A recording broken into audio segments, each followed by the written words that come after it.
tous et bienvenue sur le stream. Oui, aujourd'hui nous sommes bien mercredi. Bah non, on est jeudi. Non, on est mercredi. Je sais, mercredi 14 septembre. On est ravis de vous retrouver ici sur le stream. Vous savez, aujourd'hui c'est une grande journée puisqu'on va fêter un anniversaire, les 21 ans d'un petit bébé ou d'un grand. Ça dépend sur quelle cartouche vous l'avez vu. Mais oui, aujourd'hui c'est les 21 ans de Mario Kart Super Circuit sur Game Boy Advance.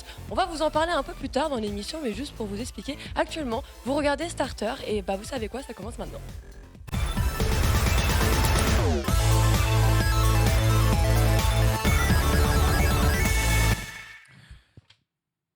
Incroyable mécanique de Super Dash pour arriver à sa position. Bonjour à toutes et bonjour à tous, bienvenue dans Starter. J'espère que vous allez bien. Votre émission d'actualité JV et pop culture. Aujourd'hui, on va revenir essentiellement sur beaucoup de vidéos promotionnelles, j'appelais ça comme ça, qui ont eu lieu hier. Coucou Lox. Coucou. Comment ça va depuis le si loin là? Une vie s'est écroulée. J'ai chaud aujourd'hui, il fait beau. Je suis contente de vous retrouver aussi. Vous m'avez manqué hier. Je vous ai c'est vrai, t'étais pas là. C'est pas pareil quand c'est Nanix. Je voulais pas lui dire, mais j'étais pas là, mais j'étais là quand même. Tu nous as regardé. Bien sûr. Oh, bien sûr. Alors pas au départ parce que je prenais le train à peu près à la même heure, mais dès que mon réseau me le permettait, je vous ai suivi. Vous étiez merveilleux, vous étiez beau, rayonnant. Eh bien écoutez, rayonnant ici l'ensemble de notre chat que l'on salue bien entendu aujourd'hui. J'espère que vous allez bien avec nous sur ce plateau.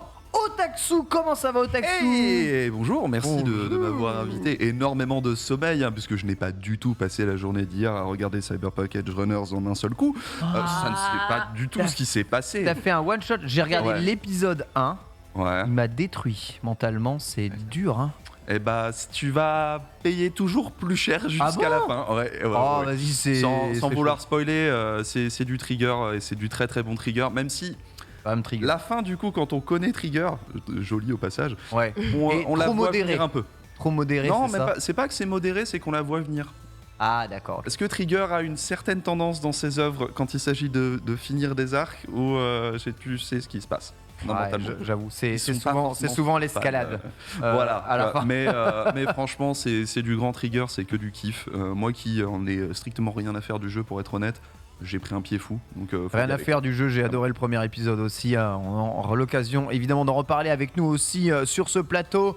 Skipper qui sera là d'ici une quinzaine de minutes. On fait un grand coucou à Kao qui devait être avec nous aujourd'hui mais qui n'a pas pu malheureusement se déplacer pour des raisons personnelle, on la salue bien entendu. Elle nous reviendra plus forte que jamais un tout petit peu plus tard. Et Skipper, qui a gentiment accepté de venir dans cette émission nous faire la chronique State of Play, il me semble, devra avoir un tout petit peu de retard. On s'excuse évidemment pour ce désagrément absolument non professionnel. Vraiment, c'est pire en pire cette émission Starter. Et vraiment pour les viewers, c'est pas sympa, comme si pub en pleine émission. Au programme aujourd'hui de ce Starter, je me suis étouffé de ma propre connerie. J'avais même pas le sauver parce que même moi, elle m'est passée dans tout le corps.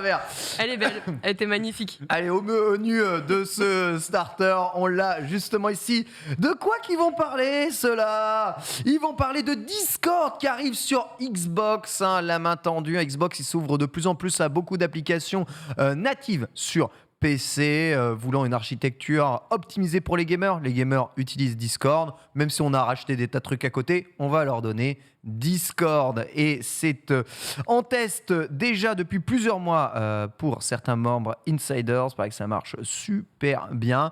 Voilà, vous pouvez être sur Xbox et utiliser Discord. Quelle raison d'acheter un PC? Alors à ce moment-là, je vous pose vraiment la question. Bon, il y a des raisons quand même. Mais... Un mini PC, non. Mais ça fait vraiment mini PC. Alors on va dire Xbox qui continue en tout cas l'ouverture, l'image good guy de cette génération. On va voir si vous êtes prêts à utiliser Discord sur console. Puis enfin on va parler de GoldenEye 007. C'est probablement l'annonce qui a fait le plus de bruit hier, ce qui veut rien dire parce que c'est un vieux jeu des années 90. Mais tout le monde était saucé de le voir revenir parce que le challenge était quand même à mesure. Vous savez, c'est un jeu rare mais sorti sur Nintendo. Nintendo veut diffuser le jeu mais il faut que que Microsoft soit d'accord. Et visiblement, eh bien, on est arrivé à avoir un petit partenariat pour que le jeu sorte aussi sur Xbox et sorte sur la plateforme de rétro gaming de chez Nintendo. On en parlera. Est-ce que c'est un jeu qui a compté? Et surtout, est-ce que vous êtes prêts encore aujourd'hui à jouer à des FPS en écran splitté? On va voir si c'est toujours ce qui vous sauce, bien entendu.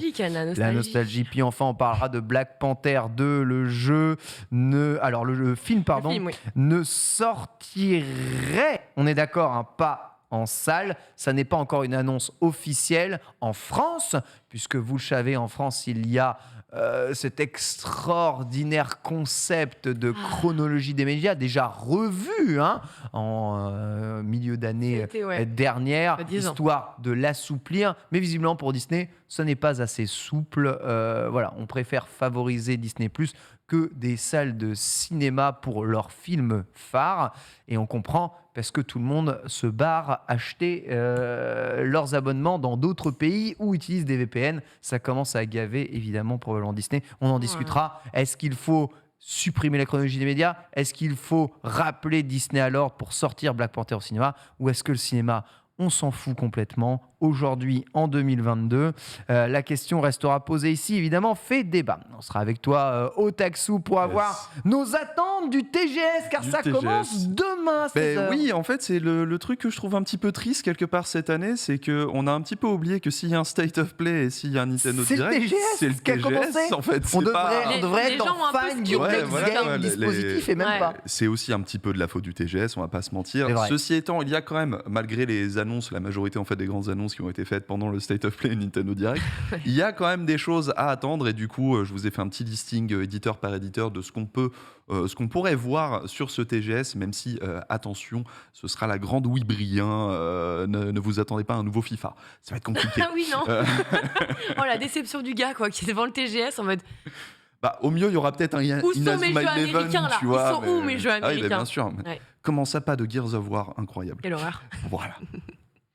Je suis en train de poster un truc terrible là, dans le chat. Vous savez, aujourd'hui, il y a des formulations d'articles qui sont extraordinaires, en mode qui est Antoine Daniel, ce streamer qui a insulté Emmanuel Macron. Et là, du coup, j'ai une idée d'article qui pourrait buzzer. Qui est Ken Bogard, cet homme qui a insulté le cinéma français? Voilà. C'est RTL. Je reviens, je vais l'écrire vite fait.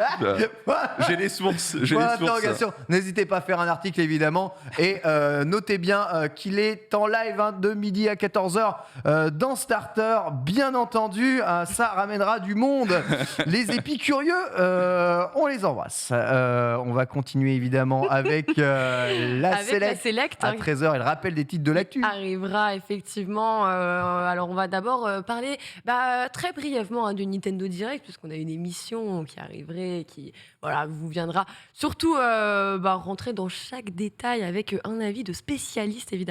On va parler aussi d'un leak totalement improbable du côté de chez Meta, un leak qui nous fait sourire. On reviendra sur les augmentations de Prime, Amazon Prime. Oh non. Ah si. Moi je paye déjà assez, j'en ai marre. Ouais. Tu vas payer encore. Vous avez vu le prix au Monop, ma petite dame, aujourd'hui? C'est vrai ça. Je vais pas au Monoprix, c'est trop cher. Le panier moyen. Moi je vais pas à Monoprix, c'est trop cher. On marche sur la tête aujourd'hui. Je n'ai pas les moyens d'aller au Monoprix, mon cher ami. Je crois que chez moi, c'est Auchan. Le Monoprix, c'est ce qui est le moins cher à côté de chez moi. C'est terrible quoi. Oh là là. Au secours. Et vive Lidl, on les embrasse. Et les Leclerc. Et le tout Lidl ça, Bank, il va falloir faire un truc, tu vois. Mais il y a de tout. Voilà, servez-vous des meilleurs rayons commerciaux, surface commerciale autour de chez vous. On reparlera de quelque chose qui là aussi coûtera cher. Oui, une nouvelle surface by Microsoft, une surface gaming. On va reparler de quelque chose qui a dû coûter cher. Babylon's Fall, qui fall du coup définitivement. Pour le coup. Et oui, on s'y attendait un petit peu. On en a beaucoup parlé l'année dernière, en fait, malheureusement, depuis sa sortie. Babylon's Fail. Babylon's Fall. Enfin, voilà. Après, It Takes Flu, Babylon's Fail. Oh là là là. It Takes tout était bien. C'est It Takes Flu. Oui, mais la version Switch, c'est clairement It Takes Ils font It Takes Flu tout de suite. Ça Takes Flu, quoi. Mais sinon, c'est normal, en vrai. Blague Nagla déposée. commencer. Je cite les auteurs. On reparlera un petit peu de musique avec les OST d'Elden Ring qui sont d'ailleurs disponibles en streaming, et on finira avec des images qui font du bien. On va se faire plaisir après It Takes Two. On va aller se faire un GTA 5 en version photoréalisme pour un petit peu rééquilibrer le tout. Gros débrief évidemment du State of Play d'hier. Ce sera en compagnie de notre ami Skipper, qui arrivera dans une dizaine de minutes ici sur ce plateau. Vous l'avez remarqué, il n'y a pas de débrief complet Nintendo Direct. Cette émission sera suivie des Amis Bro. Il y aura un débrief du Nintendo Direct. On va débriefer les trucs bien dans Starter, et puis les trucs un peu moins bien, on laissera ça pour les Amis Bro. Voilà. Pour ceux qui aiment vraiment ça sera Nintendo. Plus facile. Voilà. On va quand même réussir à en parler 2h30, ce qui sera vraiment très très fort justement là-dessus. Voilà, vous connaissez le programme du jour. On va commencer tout de suite avec le menu principal.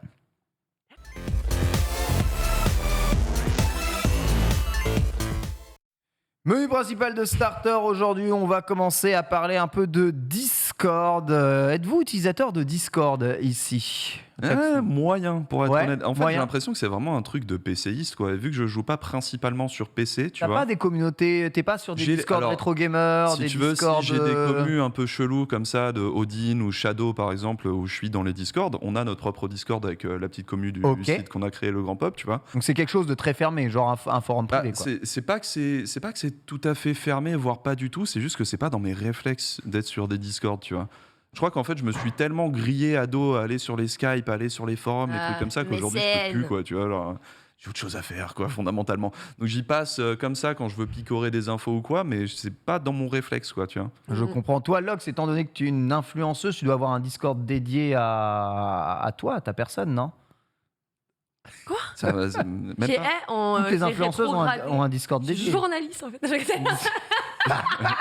Discord de temps. La vraie Discord, là, tout de suite. Vrai bail, tu utilises Discord ou pas ? Alors, en fait, j'essaye, mais Discord ne veut pas de moi.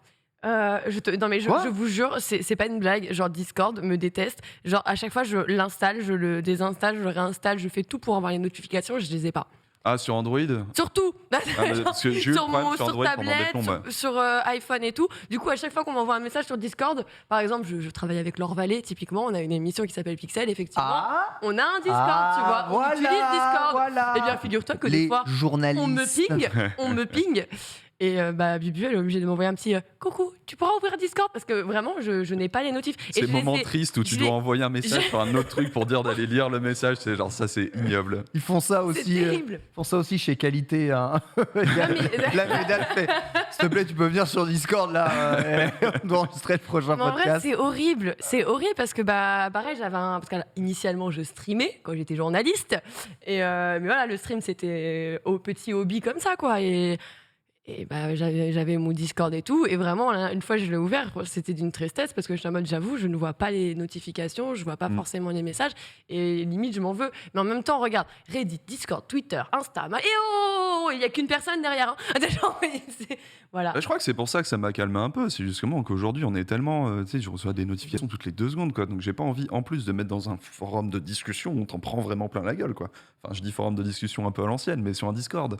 Par contre, la techno. C'est un RC stylisé, donc ça mais prend toi, discussion. La techno, c'est typiquement, je préfère un Reddit parce qu'un Reddit, t'as le côté info. Et toi, Discord ? Ça va pas la tête. Moi, j'utilise beaucoup Discord, mais je l'utilise très peu pour communiquer en vocal. Il faut savoir que moi, j'utilise en temps vraiment que forum. Pareil. La question vous est posée justement si vous utilisez Discord. Quoi qu'il arrive, c'est bien la fonction vocale de Discord qui va intéresser ici Microsoft, puisque ces derniers ont conclu un partenariat avec Discord afin de pouvoir mettre la plateforme sur Xbox Series et Xbox One. Ce n'est pas une blague, hein. Vous allez pouvoir réellement télécharger l'application Discord et plutôt que de passer par la messagerie vocale de Xbox, vous allez pouvoir passer sur des chats Discord de discussion multiples, que ce soit entre joueurs Xbox ou même entre joueurs qui utilisent Discord sur téléphone, sur PC, sur n'importe quoi, sur PlayStation. Non, pas sur PlayStation. Parce dans un monde où tu as dans un monde où il y a Discord sur PlayStation, en vrai.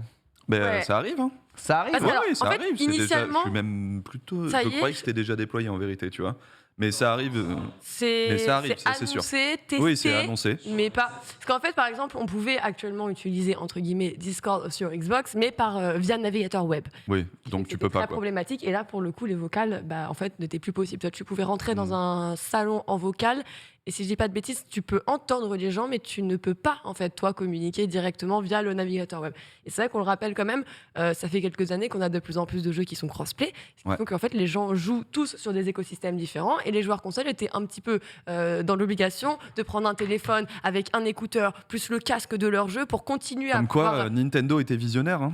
Ouais, j'avoue, c'est vrai, j'avoue. Et visionnaire aussi au niveau du public, 50% des votants utilisent Discord au quotidien. Au quotidien, c'est-à-dire dans leur travail, à mon avis. Hein, alors, parce que... ça m'arrive de l'utiliser pour le boulot, par contre. C'est pas le truc que je préfère, pour être honnête, mais il y a beaucoup de gens aujourd'hui qui l'utilisent aussi pour le boulot. Ouais. Moi, j'étais fille de TeamSpeak, hein. Moi je suis TS à la base. Oui, pas du tout Discord. Hein. Moi, les gens, quand ils disaient on va sur Discord, je fais non, mais on reste sur TS, les gars. Moi, je me suis grillé de l'époque TS, justement. Quoi. C'était ça, c'était TS à l'époque. Quoi. TS ou Skype pour les gens qui étaient un petit peu moins nerdy, tu vois. Et voilà, mais quand tu jouais. Je trouvais que la qualité de TeamSpeak était meilleure que celle de Discord en vocal. J'étais vraiment en mode pourquoi vous voulez aller sur Discord en fait. Genre ça dégrade le truc, des fois t'entends pas la voix, ça coupe ta voix, t'as commencé à parler, ça commence après. Évidemment, trucs que t'as pas connus sur TS en fait. Non, sur Twitch, c'est l'ensemble des features intégrées, interconnectées avec Twitch, à mon avis, qui doit attirer beaucoup d'utilisateurs, évidemment, chez Twitch. Donc rarement pour 23%, jamais pour 14% et 13% uniquement pour jouer. Donc évidemment, utiliser le vocal pour jouer. C'est évidemment ces joueurs-là qui sont probablement visés par Microsoft. Notez que Discord, en effet, après vérification, devrait arriver sur PlayStation 5 dans les prochains mois. Voilà, donc ça permettrait à tout le monde de communiquer, sachant qu'on va de plus en plus vers du crossplay. Mais sur Xbox, c'est lancé. Il vous sera maintenant possible de discuter sur Discord. Il y a des canaux vocaux et des appels personnels à partir de votre console. Vous pourrez voir qui est en appel et d'ailleurs sur quelle machine et quel support ce dernier vous appelle. Vous pourrez également régler le son et basculer entre Discord et le chat Xbox pendant vos sessions de jeu. Voilà. Donc, c'est vraiment une intégration complète de la plateforme Discord. Voilà. Rendez-vous sur l'application mobile Discord et associez votre compte Discord à Xbox et ce sera quasiment automatique. Vous n'aurez plus qu'à télécharger l'application Discord sur vos Xbox ou l'intégrer directement sur votre ordinateur et on sera directement bien. Très bonne initiative, en tout cas, juste ici. De la part de Xbox, il s'ouvre encore un peu plus au monde des joueurs et s'adapte un peu aux applications utilisées. C'est terrible parce que TS, c'est eux, non ? On est d'accord, TeamSpeak, c'est Microsoft, non ? Non, TeamSpeak, c'était... Non, c'est quoi ? Je confonds avec... Microsoft, c'était Skype pour le coup. Je confonds avec Teams, voilà, excusez-moi. Oui, il y a Teams qui est intégré à Windows 11, effectivement. Ça fait Teams, pour le coup, c'est une continuation d'Office, ils visent que les pros. Voilà, c'est exactement ça. Ils ont essayé vite fait de l'ouvrir au public là avec Windows 11, justement. Mais tout le monde s'en et leur Skype est mort en poule. Skype, en vrai, c'est toujours utilisé. Alors ça, c'est un truc de fou. Oui, sachez que vraiment, moi, je pensais que c'était mort. Que plus personne n'utilisait Skype. Et j'ai travaillé pour des médias, typiquement pour Vice. Vice, quand ils font des interviews et que c'est fait par remote, c'est que du Skype. Genre, toutes les vidéos qu'on regarde, c'était du Skype. Ouais. Même moi, quand j'ai bossé pour une interview, c'était des interviews record sur Skype. Et j'ai dit, alors ça, je parle de 2000, après 2020, quoi. J'ai l'impression que le Covid a tué Skype et Teams l'a remplacé, en fait. Bien plus pratique, bien plus intégré dans les navigateurs directement, pas d'application à utiliser. J'ai l'impression que c'est plus... Notre région n'utilise pas particulièrement Skype. Les gens de notre génération n'utilisent plus forcément Skype, mais tu as encore beaucoup de monde qui l'utilise. Alors, c'est pas que Skype est mort, c'est que les utilisateurs de Skype sont à l'article de la mort. Ok, on a Lesson qui nous dit c'est ça, on utilise Skype dans ma boîte. Alors il met une e-bot où il rigole. Il y a Janus V qui dit Skype en entreprise, c'est mort. Pour les parents, les grands-parents. Et Loulou, on est tous sur Teams. Il y en a qui utilisent Slack pour le travail, peut-être Slack, une des meilleures applications en vérité. C'était pratique, nous on était sur Slack, à l'époque, on a tout arrêté pour partir sur Discord. Mais c'est trop nerdy. C'est pas que c'est nerdy, c'est trop, comment dire, trop hipster en fait. C'est pas assez grand public, je trouve. Slack. Oh, c'est pratique. C'est vraiment l'application pour la MUA. tu vois. Oh Je la vois Et vraiment. ben justement, Je la c'est vis propre, comme c'est organisé. Voilà, c'est ça. C'est ce qu'on Il y a un aime. Mais côté, c'est pas ça c'est pas ça le monde en France. Le monde en France, c'est des gens qui vont voir Barbecue et Plancha au cinéma. Mais Et tu eux, vas ils envoyer des préfèrent gifs de Teams. chatons et sur Slack, Ça a c'est aucun pas ça, rapport. quoi. Hein Tu vas envoyer les gifs de chatons et sur Slack, c'est chiant, quoi. Voilà, exactement. Par contre, quand tu veux faire de la gestion de projet propre, machin, oui, Slack, c'est pour ça que tout le monde adore. C'est pas tu vois, vrai. mais- Nous, on avait des chans sur Slack où on faisait que des photomontages. Bien On sûr, montait les évidemment. vidéos, on prenait les rushs avec les pires screenshots, on se les envoyait, on les montait. La Tu nature peux faire la trouve même toujours chose. un moyen, ne t'inquiète pas là-dessus. On peut tu faire vois, la même chose. évidemment. Tu dis à n'importe quel salarié de pas faire le con, il fera le con au bout d'une heure. C'est la base. En tout cas, c'est sûr que tous les, on va dire, personnes qui travaillent un peu dans l'e-sport ou même qui font du jeu vidéo en ligne, ils ont tendance à utiliser tous Ouais. Discord. Et voilà, Discord a bien réussi son coup et s'est installé partout. Mais c'est aussi une bonne preuve d'adaptation, je trouve, de la part des plateformes, que ce soit Sony bientôt ou Microsoft maintenant, de faire rentrer toutes ces applications dans leur écosystème. Bon, ça, après Microsoft, Windows, c'est quand même une plateforme qui fait rentrer tous les écosystèmes dans le sien. Donc, à partir du moment où ils sont... Mais PlayStation, c'était pas gagné. Hein. Mais en fait, justement, moi, c'est ça qui quelque part me fait un peu, pas un peu peur, mais me fait me questionner sur le long terme. C'est que là, on commence à avoir la preuve avec le cross-platform, etc., que tout ce qui est écosystème natif d'une console a plus grand intérêt. Parce que du coup, on a besoin d'une plateforme cross et du coup, on a besoin de quelque chose qui se sort en fait du first party quelque part. Donc, qu'est-ce qui reste ? Quand tu vas chez Microsoft, il reste, excuse-nous, il reste Azure, il reste Windows, on en a strictement rien à foutre si tu n'utilises pas l'OS de la Xbox. C'est vrai. PlayStation, par contre, Ouais. ils ont quoi en fait si tu leur retires ça ? Après, j'avoue que c'est vrai qu'il leur reste moins de choses. Déjà, de base, tout ce qu'ils ont essayé de développer sur la PS5, tout ce qui est le système de trophées où tu as des astuces, les cartes. Utilises-tu les activités ? Voilà, tu vois, genre, je sais même pas ce que c'est en fait. Moi, si il tu y me a le dis, juste tu un vois. truc, les trophées. Ah, mais les trophées, c'est cool. Là, les trophées, quand on est un collectionneur, en vrai, Les trophées, Ah, mais tu les as- est-ce que tu tu- les as partout aujourd'hui, même sur Oui. Steam. Non, mais ok, Oui, mais là, les... ils ont refait une mise à jour et tout avec des choses. Voilà, les ok, trophées, ok j'avoue, les j'aime trophées, mais est-ce que tu utilises les astuces vidéo liées Non, aux bah trophées non. qui sont Bah intégrées non. à la PS5 Bah non, pas du tout. Ça, c'était censé être un argument Mais logiciel de la PS5. Je pense que c'est pas moi la cliente de cette option, Le typiquement. Mais à problème, partir- c'est que je pense qu'il n'y a pas de client de cette option. C'est pas vraiment le débat, mais à partir du moment où ils avaient annoncé que c'était au rôle des développeurs Oui, ou voilà. à la communauté de mettre les solutions en ligne dans les activités. Ce bon. qui coûte très cher. Voilà. Comme, Parce qu'aujourd'hui, je sais pas si vous avez remarqué, c'est soit tu as l'animation vidéo. comme les démos d'ailleurs. Wow. C'est sus, c'est très sus tout Il est ça. arrivé, il est avec Yo. nous. Je suis en retard, désolé. Il a Ça, prévu de son Skipper. arrivée via Discord. Merci évidemment, Skipper. Évidemment, désolé. Comment ça va ? Sincèrement, désolé, je déteste les gens qui sont en retard. Mais non, mais c'est pas Ah, ta mais là- faute, on t'a appelé en Ouais, urgence à de la ouf, dernière de minute, ouf. tu étais en tournage en plus de ça. Cet homme J'étais à une aujourd'hui. avant-première, pour être exact. Ah ouais ? Non, en Non, une première. projection presse, pardon. Au Projection cinéma ? presse. Au Ouais. cinéma, tu sais, ces salles existent encore, Ken. Ouais. On va, c'est bien parce qu'on va en parler. T'arrives à temps. C'est fou. Et tu fais un grand chelem en plus de ça aujourd'hui. Ah, c'est un grand chelem de fou furieux, là. C'est Starter, après McGivey. On enchaîne ensemble. Sport sur Maggie MGG, Sport derrière et la quotidienne. Quotidienne sur MGG. Il nous fait une Ken Bogart en fait. Punaise, trop fort. J'apprends des plus grands. Bah, non, Oh, c'est beau. Oh, c'est ça, oh, là, c'est ça quand on est un puits de Comment ça va, connaissances énorme. Écoute, ça va très très bien. On était en train de discuter de l'arrivée de Discord justement sur la plateforme Xbox. Ça, c'est fou. Voilà, c'est quand même assez fou. Donc voilà, une liaison entre ton compte Xbox et Discord se fera via l'application mobile et tu pourras rejoindre des chats vocaux Discord via ta Xbox directement. Voilà, tout ça grâce uniquement à une petite cache à causer sur Discord, ce qui est quand même assez ouf. Et on disait que c'est une bonne nouvelle, ça va arriver aussi sur PlayStation juste après.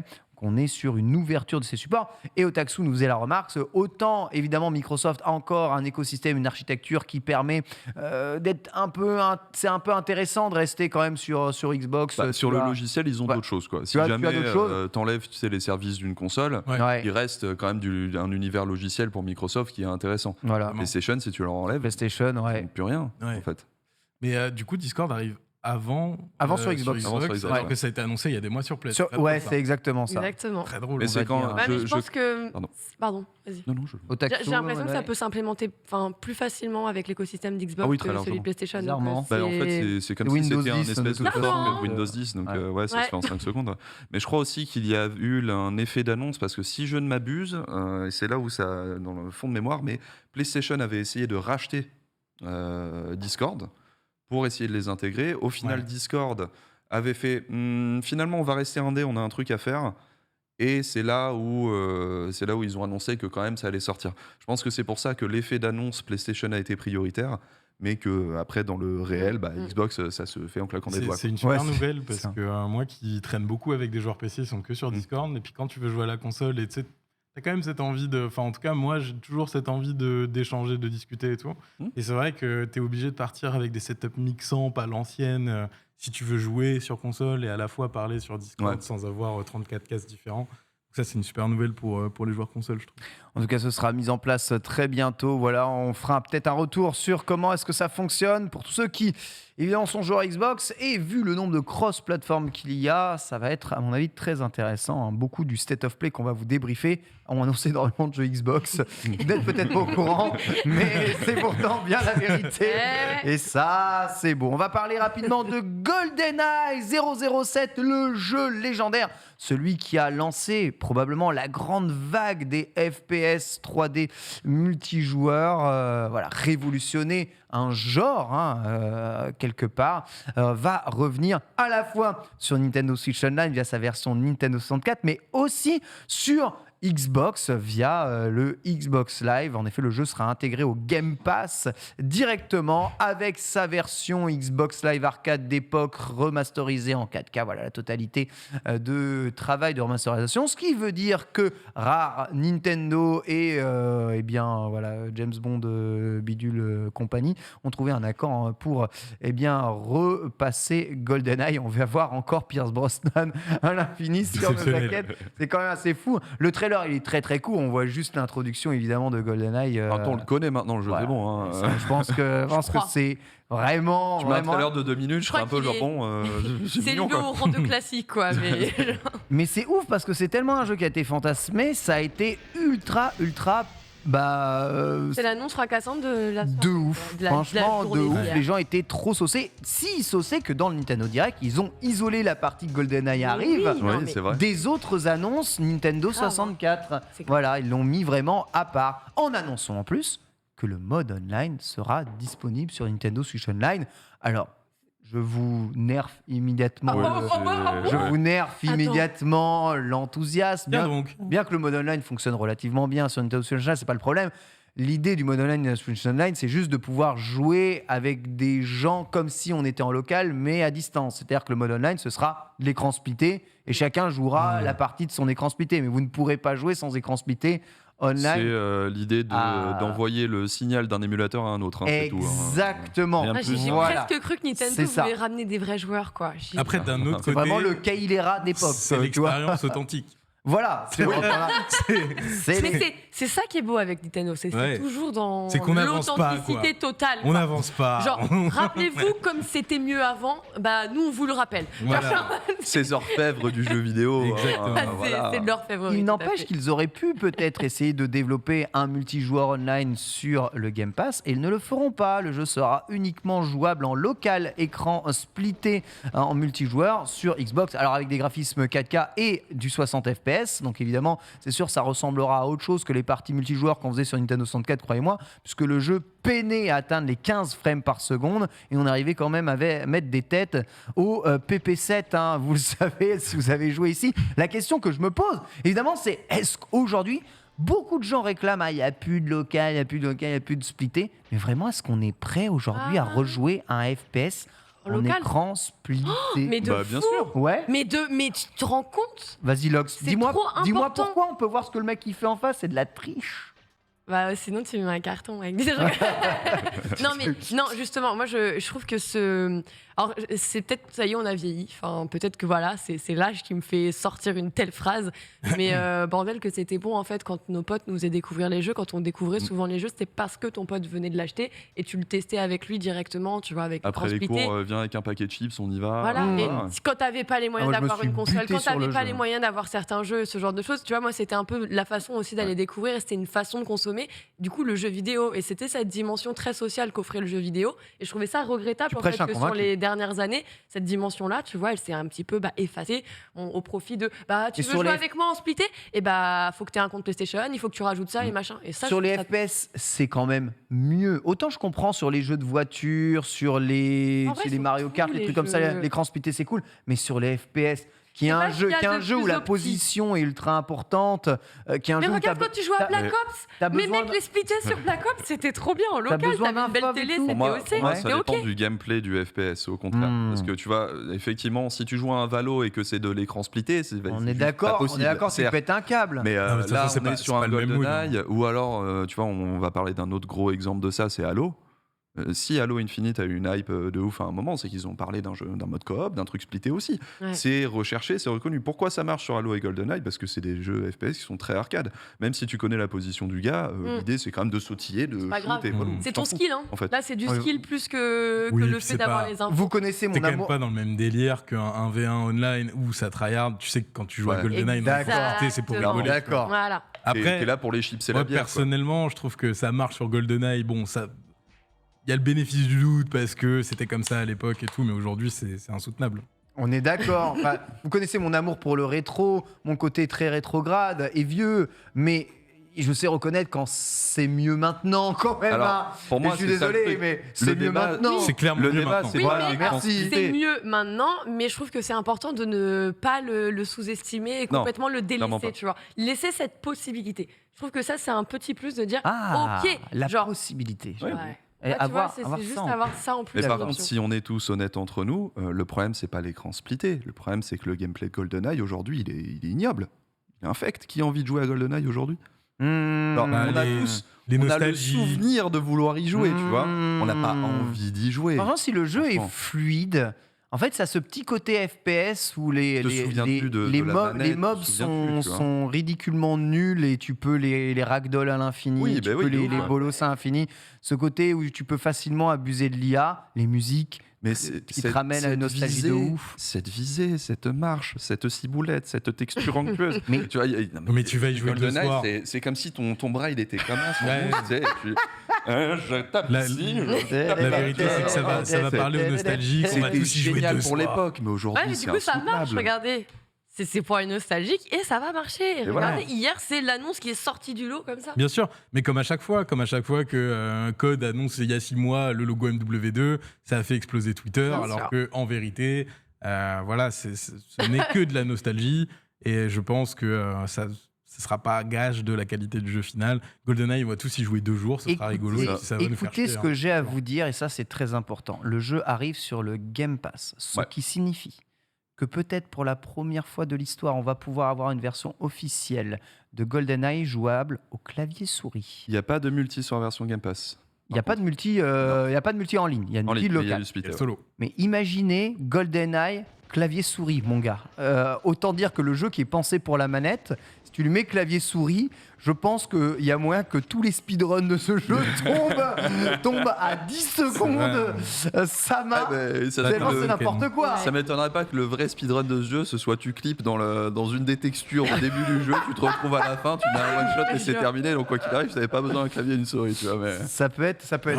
Regarde ce jeu, là. la Il y a prochaine- 5 mecs la dans une prochaine. cage d'escalier. Mais voilà, James mais- Bond ne meurt pas. Il y a pas de- On est dans les années Voilà. 80-90. James Bond ne meurt jamais. Jamais. C'est Meurt bien. jamais. Meurt un autre jour. Du C'est Albaretta. pas le bon. Rien à faire. Ah là là. Je pense que c'est manette, hein. le plus gros jeu qui va être joué pas plus de 10 minutes d'ici quelques mois en fait. Très On va bien. avoir une vague d'1 million, 2 millions de joueurs qui vont Et- faire Ah, trop cool! Ouais, je Cela me suis dit- bien dit, ouais. Voilà, on fait quoi maintenant? Moi, Il y c'est a quoi quand même d'autre plusieurs animations de mort quand tu tues quelqu'un. Ah et ouais, aujourd'hui, ah non, il y a mais des sans- jeux- il y a des jeux d'aujourd'hui qui peuvent pas se target ce genre de choses. Le jeu était complètement. Le ragdoll, c'est trop fou. pas forcément pareil, quoi. Mais sans irrespect pour le jeu, c'est juste que c'est un pur produit de son temps. C'est de la fausse sauce. Et pourtant, vous avez vu aujourd'hui, des jeux indés essayent de copier justement ce feeling, ce ressenti de GoldenEye pour en sortir des jeux quasiment identiques comme ils le font aujourd'hui pour Doom ou pour Quake. Il y a des jeux comme ça qui ont marqué avec des feelings de jeux que l'on veut retrouver. Voilà, êtes-vous nostalgique ou non? Dites-nous sur le chat. Black Panther 2 ne sortirait peut-être pas en salle en France. Sympa de sortie au cinéma pour Black Panther 2. C'est la menace brandie par Disney en réponse à la chronologie des médias avec un énorme chais. Juste derrière, Disney compte déjà priver les exploitants français de son film d'animation en fin d'année. D'ailleurs, je ne sais plus comment il s'appelle, le film d'animation de fin d'année d'ailleurs de Disney. Mais bon, il sortira très probablement pas en salle. Je sais pas. J'ai oublié, mais j'ai trop envie de le voir. Ouais, si vous l'avez dans le chat, rappelez-moi, je me souviens plus du nom. Les offres du coup de SVOD comme Disney+, doivent désormais patienter seulement 17 mois avant de pouvoir ajouter les films et sortir en salle. C'est la nouvelle chronologie des médias, mais 17 mois, c'est trop les frères. J'ai vu déjà comment il s'appelle Buzz l'éclair sur Disney+. J'ai vu, Thor Love and Thunder. Là. Love and Thunder sur Disney+, juste en utilisant mon VPN de mon youtubeur favori pour faire ça. Et il s'appelle Avalonia. Merci beaucoup. Le nouveau Disney. Donc voilà, il sortirait de tout ça. Donc il faut attendre et ensuite après, il faut que ça passe sur Canal et ensuite après, il faut que ça passe à la télé. Ensuite, on peut le sortir.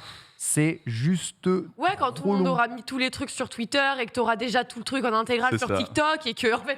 Non, c'est chiant. Bah oui, mais aujourd'hui, l'hypocrisie, c'est que beaucoup de personnes soit passent par un VPN, soit téléchargent le film. C'est ça qui est terrible parce que le film est disponible. C'est-à-dire.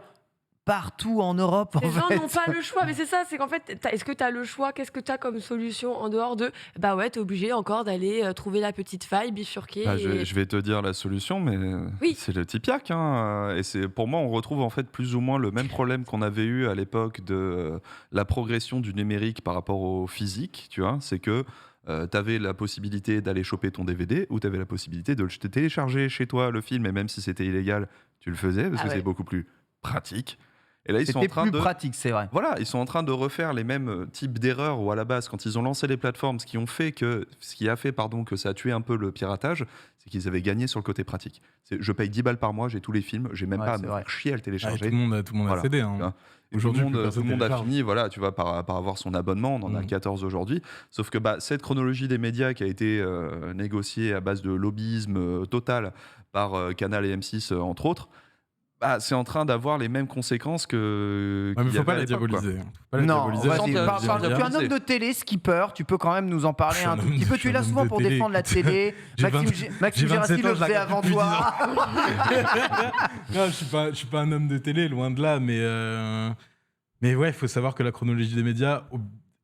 Évidemment, je suis d'accord pour dire que c'est relou que dans tous les pays du monde, t'aies tous les films qui sortent sur les plateformes 3 mois après et que nous, on soit Ken et que c'est 20 mois, 24 mois plus tard. On est d'accord que ça tue pas le cinéma dans ces pays-là, d'ailleurs. Ça tue pas le cinéma dans ces pays-là, mais par contre, on est un petit pays, Ken, en fait, tout ça, Black Panther et compagnie, ça sert à ce que Canal et M6 filent de l'oseille au cinéma français pour continuer à ce qu'il y ait des projets cinéma en France et pas que des comédies éclatées avec Franck Dubosc. Mais non, mais il y a et pourtant on voit que ça. Il n'y a pas que ça. Les budgets, ils servent à faire plein de Le CNC ne vit pas que grâce à M6. Est-ce que t'as vu Grave? Est-ce que t'as vu Titan? Est-ce que t'as vu Rebelle? Tu l'as vu Rebelle? Il va aller voir Rebelle en fait. Le cinéma français fait des bons films.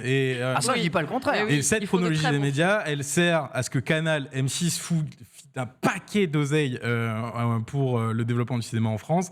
Aujourd'hui, si tu as des Quentin Dupieux, si tu as des réalisateurs comme ça qui peuvent se permettre d'avoir des films à gros budget ou à budget cohérent, malheureusement, en France, on n'est pas autosuffisant sur la production de nos films et on est obligé de passer par là. Et parce qu'on s'est entretenu parce qu'il faut que trop quelqu'un paye. longtemps par ce système-là. Comment fait le cinéma des autres pays dans le monde? On a dit la France, c'est le pas cinéma un grand des autres pays dans tu le vas monde, dans bon d'autres courage. pays qui sont encore plus petits. Si tu n'es pas les États-Unis, l'Inde ou et la le Chine, cinéma se porte il est où bien ton cinéma? et ils font des films. C'est quand la dernière fois que si t'as tu vu un tournes un film chez eux, ça te coûte moins cher que de tourner un film en France. C'est quand la dernière fois que t'as vu un film thaïlandais? C'est quand la dernière fois que t'as vu un film du Moyen-Orient? Mais va plus proche, le cinéma italien ils sont pas distribués, ils sont pas, le cinéma espagnol se porte bien, le cinéma italien se porte bien aussi. Ils ont pas de chronologie des médias. Hein. Et ils ont des trucs indés de ouf que tu retrouves en fait sur ils intéressent peut-être le territoire espagnol ou le territoire. Mais après, faut voir un truc aussi, c'est que c'est aussi. Je suis pas sûr qu'ils se portent aussi bien que le cinéma français, cela dit. Parce qu'il y a des sorties. Le cinéma espagnol se porte mieux que le cinéma français. Il y a des sorties, il y a des productions, mais il y a moins de volume. Hein. Mais c'est pas ça, c'est qu'en fait c'est un modèle économique différent. C'est qu'on est resté aussi sur le modèle économique très ciné, très à l'ancienne, tu vois, on va aller chercher les petites salles, etc. Le cinéma indépendant italien et espagnol, ils ont été chercher les plateformes. C'est ça. Et ils ont eu leur financement comme ça en fait. Et plus personne voit ces films-là sur grand écran et c'est regrettable. Si, mais ils sont diffusés en festival. Mais si. Il y a toujours un circuit festivalier et au contraire, ce sont les festivals qui avaient bloqué les portes pour que Netflix arrive. Même à mon avis, dans d'autres pays d'Europe, il y a des aides et des subventions pour le cinéma, à mon avis, en dehors de la chronologie des médias. Je te dis pas qu'il y en a pas. Ne mélangeons pas. Mais aujourd'hui, le système français, il repose là-dessus. Oui. Peut-être que le système français pourrait essayer de voir d'autres moyens pour subvenir aux besoins économiques. Moi, mon point de base, c'est attention, c'est pas là uniquement pour faire chier les gens. Non, bien sûr. Bien sûr, parce qu'ils savent qu'ils sont perdants. Maintenant, on va plutôt se placer du point de vue consommateur, parce qu'on n'est pas des acteurs du cinéma ici. C'est vrai qu'il y a des choses qui nous embêtent, mais d'un point de vue consommateur, comment est-ce que vous le vivez? Et c'est la question que j'ai posée au chat. Le fait que Black Panther 2, ou en tout cas que les films Disney ne sortent plus au cinéma pour arriver sur la plateforme Disney+ directement, je dis pas uniquement en France. Est-ce que vous êtes plutôt pour? Est-ce que vous êtes plutôt contre? En tout cas, l'histoire, les chiffres montrent que aux États-Unis ou dans d'autres pays du monde, vous avez le film, il sort au cinéma, je crois que 2 semaines plus tard, il est sur Disney+. C'est genre quasiment instantané. Entre 3 et 6 mois, je crois que la sortie se fait sur des plateformes en fait. Beaucoup plus rapide. C'est beaucoup plus rapide parce que je t'assure, j'ai vu comment Buzz l'éclair qui venait de sortir au cinéma vraiment là. Mais Buzz, c'était une prod qui était prévue pour être aussi sur le streaming très vite. C'était pas genre le film traditionnel, on va dire. Tu vois, genre, en tout cas, Disney avait déjà prévu de le balancer au cinéma très vite. Et moi, j'entends les gens qui disent, moi, je veux voir des films au cinéma. Punaise, j'ai pas envie de regarder ça sur mon écran pété dans mon salon pourri. Voilà, il y a des films à voir au ciné, c'est une expérience. C'est un truc. Arrêtez d'avoir des écrans pourris. Moi, je dis ça. Exact. Ça, évidemment, tu parles en tant que. Arrêtez de vivre en dessous de 45 mètres carrés à Paris, quoi. Après, personne condescendant, tu vois. Peu importe ton écran, vu le bitrate que Netflix t'envoie, ce sera de toute façon pas joli. Ouais, c'est. T'abuses. Je vais faire un pépé no jutsu, on va invoquer. Hop là, alors sur Disney, c'est joli. Alors, il y a les lasers. Les projecteurs laser sont faits. Netflix, vous la mettez à la main. Juste, question, donc je te repose la question, Polo, pour le chat. Black Panther directement sur Disney+, plutôt pour, plutôt contre, voilà, donc pas de Black Panther au cinéma, plutôt pour ou plutôt contre. C'est une question qu'on vous pose. Ici, justement, je vous la pose à vous autour de cette table. Si les films Disney+, même les grosses productions, AAA, quadruple A, arrivent directement sur la plateforme Disney+, et bypassent le cinéma. Est-ce que vous êtes content parce que vous l'avez plus vite chez vous, ou est-ce que vous n'êtes pas content parce que vous ne pourrez pas profiter d'une expérience cinéma de ces films? Skipper. Je vais continuer à avoir un avis de gros con. Mais sois toi-même. Qui est que gros con préféré. Je suis absolument contre le fait que Disney puisse créer et distribuer ses films tout seul, parce que c'est comme ça que tu crées un monopole, une hégémonie. Et ils nous servent déjà assez de merde, ils se foutent déjà assez de votre gueule avec leurs films à gros budget qui ressemblent à rien, ils sont tout gris, on te met juste un costume en plein milieu. Continuez à manger cette soupe si elle vous fait plaisir, mais honnêtement, je pense que la créativité se trouve autre part que chez Disney, et je trouverais ça dommage qu'elle disparaisse parce que ces acteurs-là prennent trop de place. Moi, j'appelle ça un avis éclairé, pas un avis con, pour le coup. Je suis con, ok. On va rester là-dessus. Hashtag je suis con. C'est en effet un avis très éclairé. Otaksu, toi? Pour être honnête, j'ai pas forcément un grand amour du cinéma, et je le vois quand après je vois Menro, les trucs comme ça qui sont vraiment à fond dessus, tu vois. Et je pense aussi que je suis extrêmement influencé par nos métiers, en fait, qui est où on doit se tenir au courant sur la pop culture constamment. On doit être dans ce zeitgeist, dans ce truc, tu vois. C'est juste le prix du cinéma qui me saoule. Moi, c'est même pas une histoire de métier. Ça, c'est vrai que c'est 15 balles la place gamin, pour aller voir balles, la version longue de Spider-Man du cul. Là, franchement, j'en peux plus. Fuck no, quoi, tu vois. Voilà. Après, s'il y avait une expérience, moi, c'est justement là où j'allais quelque part, c'est que n'importe quel film de base que j'ai envie de voir, plus vite j'ai sur ma télé, plus je suis content. Moi, ce que j'aime par contre quand je vais au cinéma, c'est que ce soit une sortie entre potes. C'est que ce soit une expérience, un vrai truc en fait. Et pour moi, les 15 balles à ce moment-là, c'est pas un bon investissement pour ce que je fais en fait. 15 balles pour 2 heures de trucs, surtout si quand c'est un Marvel. Oh la vache, ça fait mal. S'il y avait un petit peu plus d'expérience de ce côté, bon, c'est une sortie le cinéma et les salles de cinéma font en sorte que ça le soit, tu vois. Que les 15 balles soient un petit peu plus justifiées que juste faire la queue pendant 2 heures pour voir une merde. Là, je serais moins chafouin. Après, déjà, tu vois. Il faut bien reconnaître que la chronologie des médias, pour les salles de cinéma françaises, ça fonctionne quand même bien. Évidemment, comme il y a des exclusivités en salle de cinéma, vous savez, comme dans les années 90, dans les salles d'arcade, ça fonctionne bien. Une petite note là que nous sort Polo rapidement, mais en 2016, les salles de cinéma françaises ont été les salles les plus fréquentées en Europe, tout de même. Donc c'est 2017 aussi. Bon, bref, c'est souvent le cas que nos salles sont très fréquentées. Et en vrai, on voit nos chiffres en France, à part durant le Covid où ça a été catastrophique. On ne va pas vous donner évidemment les chiffres, mais les Français vont au cinéma. Les Français vont vraiment au cinéma. Ils y vont beaucoup. Mais tu vois, en dehors des plateformes visuelles, dernier coup, là, je suis allé voir One Piece Red. Je sais qu'il sort dans 4-5 mois en Blu-ray, tu vois, comme d'habitude, tous les films en dehors des plateformes qui monopolisent tout. Je suis allé voir au cinéma 6 mois en avance. Voilà, mon film One Piece Red. Et je suis persuadé que je l'achèterai aussi en Blu-ray ou en VOD quand il sortira pour pouvoir le revoir. J'ai une autre question un peu cinéma, c'est un peu propre. Le chat, je veux bien que vous me répondiez, parce que ça pourrait nous aider aussi sur le nombre d'entrées qu'on peut faire en France. Vous avez déjà tous ici sur le plateau été revoir un film, le même film au cinéma, en salle ou pas? Est-ce que ça m'est déjà arrivé? Je suis allé un solide 3 ou 4 fois sur le Loup de Wall Street, je crois. Ah ouais, t'es battu quand même, mais ouais, ok. Ouais, facile, hein. Ouais, c'est bien. Je crois que ça m'est jamais arrivé. Même à l'époque où j'avais le pass... C'est la parité, quoi. le pass infini. Pour moi, c'est une perte de temps. Donc, non, mais jamais. sans passe en plus, c'est vraiment. La guerre des mondes, j'ai dû aller le voir 5 fois. Sans passe. Avatar, à l'époque, j'ai vu plusieurs fois. J'ai vu une fois en 2D parce que mon ciné de campagne n'avait pas la 3D. Donc la première fois que j'ai vu Avatar, c'était pas en 3D. Ensuite, je suis allé le voir en 3D. Ensuite, je suis allé le voir en 3D VO. Tellement non. 5 fois Demolition Man. C'est pour ça que ça m'intéresse, parce que je crois que c'est une pratique qui n'est pas très internationale. Enfin, il y a des pays où genre tu vas une fois au cinéma, alors qu'en France, je crois que c'est coutume. Je pense que c'est quand tu vraiment aimes trop le film, tu peux y retourner. C'est ça. Mais je pense que c'est plus une question d'être passionné ou non. Moi, si tu veux, quand je vois le film au cinéma, je reste sur ma première impression. Et si je l'ai kiffé, je vais profiter de la sortie Blu-ray DVD pour me refaire un avis, trouver d'autres nouveaux trucs, etc. Okay. Mais pour moi, le cinéma, c'est la première impression et je veux rester sur ça, tu vois. Des fois, des fois, j'ai ce ressenti, j'ai ce besoin de décortiquer. T'es pas sûr d'avoir tout saisi, t'as besoin d'un deuxième. Et en général, je peux comprendre, mais je l'ai à la sortie DVD souvent de ce deuxième regard. Je vais pas faire DVD, sur coup, ça me gave. En tout cas, voilà ce qu'il y a. Ça donnera probablement lieu à un nouveau bras de fer entre les plateformes de distribution à la demande et évidemment le cinéma français où on va dire je ne vais pas parler de lobby, mais en tout cas ceux qui produisent du cinéma en France. Vous savez que Disney doit déjà payer Disney Plus et tout en France pour financer un peu le cinéma français. Il y a un vrai sujet des impôts des plateformes. Exactement, ils ont pour l'obligation d'ailleurs de produire même du contenu français sur leur plateforme. Voilà, donc c'est quelque chose qui arrive déjà. Peut-être que s'ils jouent au plus con, croyez-moi, on est doué en France. Pour jouer au plus con, on est très très doué. Surtout sur l'administratif. Oh ouais.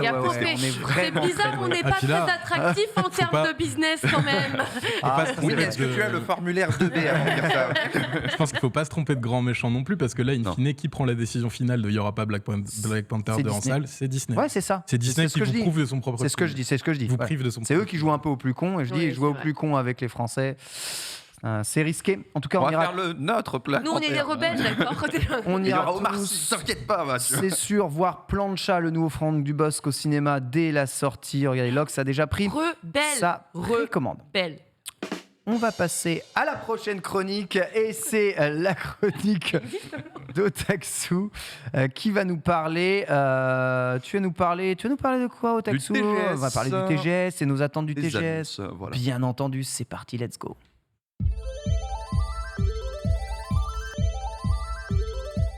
Alors, pour Lox, Plancha est la suite de Barbecue. Moi, Non, mais c'est vrai par contre. C'est trop fort. C'est quoi? Allez, on va enchaîner. C'est le Xbox Universe ou comment ça se passe? Bien sûr, le TGS.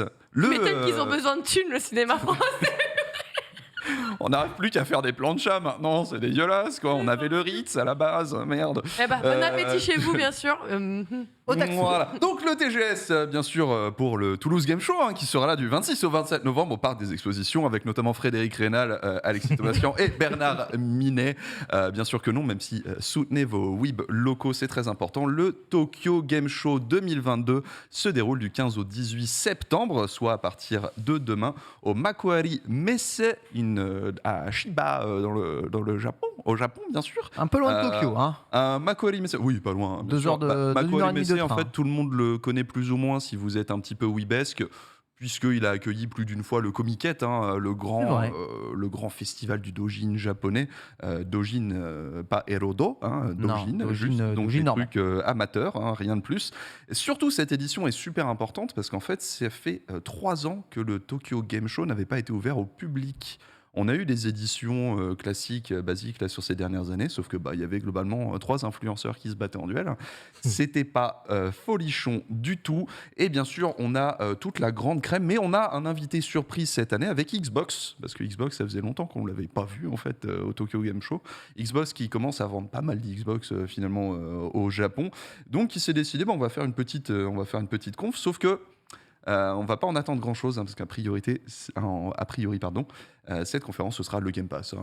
Pas forcément d'exclusivité annoncée, ça ils l'ont déjà dit. Par contre, je serais très curieux de voir un nouveau deal, notamment avec. J'imagine bien qu'ils fassent un deal avec Falcom. Parce que Falcom, qui fait la série Is et les Trails of, etc., c'est un éditeur japonais qui, à la base, est très PC, en fait. C'était leur histoire, c'est qu'ils voulaient développer en priorité sur PC, donc ça marcherait bien avec Xbox. J'aimerais bien voir ça, mais ça, c'est plus du personnel. Évidemment, le plus gros sur cette conférence, c'est Square Enix. Ils sont là, où on a vu hier soir, on va le revoir, Crisis Core, Final Fantasy VII Réunion, qui a dévoilé donc sa date de sortie, mais je pense que, vu que Square Enix a pas mal de petites conférences, et notamment sur Final Fantasy, qu'on va avoir beaucoup plus de détails sur ce jeu, notamment sur son gameplay, parce qu'on sait qu'il a été revu, le gameplay de la version PSP, c'est un des trucs qui fonctionnait le moins bien en fait. Donc à voir, mais surtout, moi la petite surprise que j'aimerais bien voir, puisqu'on est au Tokyo Game Show, on sait qu'on va avoir des infos sur Dragon Quest 10 oui. Offline. Donc pour rappel, Dragon Quest 10, c'était le MMO Dragon Quest qui était sorti, alors de mémoire c'est sur Wii U, mais là qui ressort en version offline, donc pour pouvoir profiter vraiment de tout le contenu, mais on n'a pas de date pour l'Europe et l'Occident. C'est la première fois qu'il pourrait arriver en Occident, justement, Dragon Quest voilà, 10. justement, alors qu'il est ressorti un nombre incalculable de fois. Je crois même qu'il y avait une version 3DS. Enfin, c'était un petit peu de n'importe quoi. Donc, on croise les doigts pour avoir une version, pour avoir une date occidentale pendant ces petites conférences. Évidemment, on veut voir du FF7 Rebirth. Je sais pas si ce sera fait ou annoncé au même moment. Moi, je me dis, si on l'a, ce sera peut-être en décalé avec justement une belle traduction, voire des voix. Si on a des voix, c'est exceptionnel. Oui, à la manière du dernier Dragon Quest, en fait, qui, dans sa version internationale, avait plus de voice-over. Et c'était en décalé et tout, donc en vrai, il y a un monde où ça se ferait comme ça. Effectivement moyen de ça. On attendait, curieusement, au State of Play, beaucoup de gens pensaient que FF16 serait là. Oui, j'avoue. Non. Alors que pourtant, c'est une exclusivité. Il avait l'air si abouti. Il a l'air assez abouti. Même Forspoken, ils l'ont pas montré alors qu'ils ont fait des previews du jeu. Je pense que Forspoken, on l'a assez vu effectivement. Là, sur ces derniers mois, on a eu je sais pas combien de gameplay. Moi, pour être honnête, je commence à être assez. À la fois, il s'est fait blâmer parce que limite on le voyait trop. Donc je pense qu'ils d'accord. Ok, that's ok. T'es mignon, casse-toi. Je ne dis plus rien. Surtout un autre gros jeu attendu par une certaine tranche de joueurs, j'en fais partie. C'est Star Ocean The Divine Force qui va avoir un événement dédié. sur le Tokyo Game Show. Alors, sachant qu'il est censé sortir en cette fin d'année, je ne me souviens plus de la date précise, je suis désolé, mais je pense qu'on va avoir toujours plus de détails là-dessus.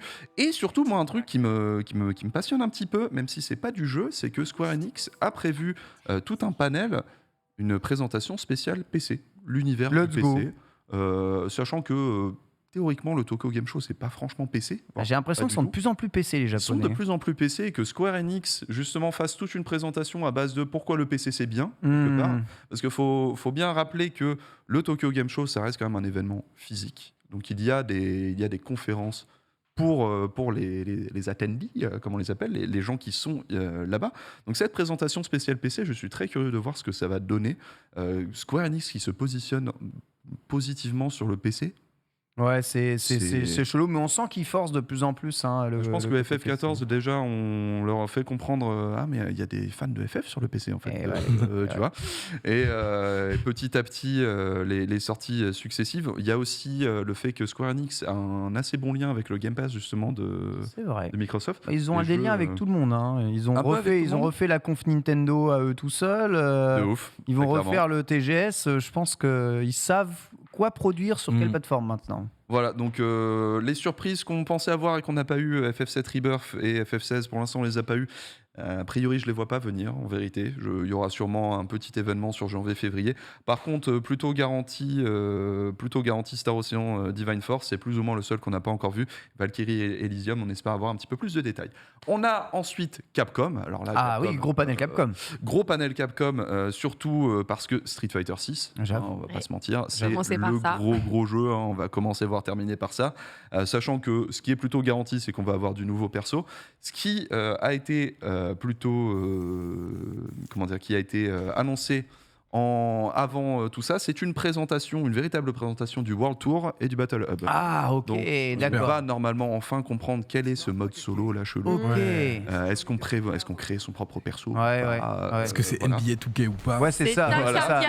Ça. Est-ce que la street cred et le style va être important dans le jeu? Est-ce qu'il y a Michael Jordan? C'est Street Fighter, il faut que ça le soit qui plus est. Et le Battle Hub où beaucoup de gens ont repéré qu'il y avait plein de petites stations d'arcade, tu vois. Oui, bien sûr, avec d'autres jeux Street. Jeux anciens dessus.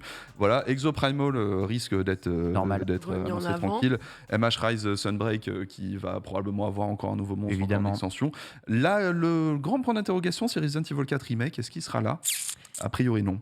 Est-ce que c'est japonais? Est-ce que c'est japonais, tu vois, c'est ce que j'allais dire sur un... C'est full développé par Capcom, mais comme on en avait parlé pour Silent Hill, moi je le vois dans un gros événement. En fait, c'est trop la licence qui a, on le rappelle, un peu sauvé Capcom à un moment là. Dans un gros moment de besoin, ils ont réussi à capitaliser des ventes là-dessus. Je me dis effectivement, ça reste une licence tellement majeure que je pense pas que ce soit le lieu. C'est le truc où tu annonces ton premier trailer sur un State of Play ou un truc comme ça. Tu fais un deep dive du gameplay chez Capcom, par contre. Capcom, c'est ce qu'ils font généralement. Ils annoncent chez Sony, ils font le deep dive gameplay. C'est exactement ça, ouais. Donc pour moi, c'est pas le lieu. Donc c'est un peu mort. On a bien sûr juste après Bandai Namco. Alors Bandai Namco, ils peuvent régaler là, non? Là pour le coup, après le State of Play, on sait qu'il y avait Tekken 8. Alors moi j'avoue, je m'attendais pas du tout à voir Tekken 8 sur ce TGS. Moi non plus. Et au final, on a eu la présentation d'hier soir. Alors du coup, on peut potentiellement espérer un petit peu plus de détails sur les mécaniques de gameplay, parce que pour l'instant, ça ressemble quand même un petit peu à Tekken 7.5. Mais il est trop tôt aussi pour le voir. Ne commence pas. Ce qui est vraiment, vraiment garanti, par contre, c'est One Piece Odyssey, qui a son propre événement pour le coup. Donc le RPG One Piece qu'on attend. Il va falloir nous le vendre. On a... comment dire, va falloir... Le truc avec les jeux One Piece, c'est que c'est... Oui. C'est un demi-teinte, on va dire, généralement. Ils ont essayé déjà de faire un truc un petit peu RPG avec le One Piece d'avant, dont j'ai complètement oublié le nom, je suis désolé. C'est ça, qui était sympathique. Peut-être que justement, avec cette base, ils vont réussir à creuser et faire quelque chose de sympathique. On sait aussi qu'il y a Dragon Ball The Breakers, donc l'espèce Battle Royale sur je sais pas quoi. Voilà, qui sera là. Bon, ça, il était en bêta, on s'en fiche un peu. Par contre, on a un événement Tales of dédié. Il n'y a pas d'astre qui s'aligne sur Tales of, alors que généralement on a des petites fuites avant. Mais pourquoi pas un petit remake d'un jeu ou quelque chose comme ça, sachant qu'ils étaient présents hier soir pour Tales of Symphonia Remake qui ressort sur Switch. Donc j'étais persuadé que c'était déjà le cas vu que Tales of Symphonia Remake, il est partout. Mais voilà, c'est la petite surprise. Donc Tekken 8, potentiellement un petit peu plus de détails, mais a priori, Bandai Namco va être surtout sur One Piece Odyssey. Koei Tecmo aussi qui arrive. Alors, on attendait un nouvel atelier. Il a été présenté au Nintendo Direct aussi. C'est Atelier Risa 3. Clairement, la série Atelier, c'est la base, les fondations du Tokyo Game Show. Hein. C'est des petites. Voilà, des petites gonzes qui font de l'alchimie et qui battent des petits monstres. Mais ce qu'on aimerait revoir, c'est Wolong Fallen Destiny. C'est vrai, cette présentation avait bien plu. Là, pour le coup, pour rappel, c'est l'espèce de Souls-like, mais qui a l'air un petit peu action dans les contes des trois royaumes. Ouais. Donc, un jeu validé Daniel Amad, il n'y a pas de souci. Ça a l'air très très beau. Ça a l'air d'être vraiment puissant. Et on sait qu'on a aussi... on savait qu'on avait un nouveau titre Koei Tecmo dont on ne savait rien qu'il allait avoir une présentation dédiée. Finalement, on l'a découvert hier lors du State of Play. Son nom m'échappe et j'en suis navré. Comment il s'appelle en gros, c'est le Ghost of Tsushima qui n'est pas Ghost of Tsushima. Oui, avec le Monster Hunter Rise of the Ronin, je crois. Voilà. Voilà, de toute façon, on en reparle après, on va pas rester là-dessus. Ils mettent Ronin en énorme, donc c'est Rise of et voilà. C'est lui. Oh, le Ronin. Mais surtout, voilà, Koei Tecmo, globalement, maintenant, on sait ce qu'il y avait. Hein. Je vous avais prévenu le Tokyo Game Show, en fait, c'était surtout le State of Play Nintendo Direct. Mais là, on a le truc potentiel qui fait discuter tout le monde depuis des semaines, et c'est chez Konami que ça se passe. Alors non, ça va pas être Silent Hill, non, ça va pas être Metal Gear Solid. Par contre, on sait qu'un nouveau jeu va être annoncé. Ça, on le sait, Konami l'a déjà dévoilé. On sait également que c'est une licence qui est connue, mais pas genre top du top. Méga connu. Voilà. On sait aussi que Konami a renouvelé le trademark quelques semaines avant. Et on sait qu'un certain Yuki Kaji sera présent chez Konami pendant le Tokyo Game Show. Yuki Kaji, qui est le seiyuu de Eren Yeager dans Shingeki, dans Attack on Titan, et qui avait bossé notamment pour Suikoden. Donc il est possible qu'on ait une petite annonce de Suikoden, sachant que nous avons Eiyuden Chronicle par les créateurs, littéralement, Eiyuden Chronicle que vous voyez ici, par les créateurs de Suikoden, qui ne va pas tarder à sortir non plus. Les gens se sont barrés en indé. Moi, je vois bien Konami faire vu qu'il y a des gens qui parlent de Suikoden, on va en refaire Suikoden. Alors, soit on refait un Suikoden, soit on fait une petite compile remaster facile, on est tranquille. Qu'est-ce que ça vénère? Quand les gens sont là, ils lancent pas les projets. Quand ils se barrent et qu'ils lancent un projet en indé, ils relancent le projet. Ça me vénère. C'est Konami qui est le roi de ça, notamment sur Castlevania avec Exactement. Iga qui est parti. Exactement. Qui était en plus remisé au placard comme pas permis à l'époque. Enfin bref.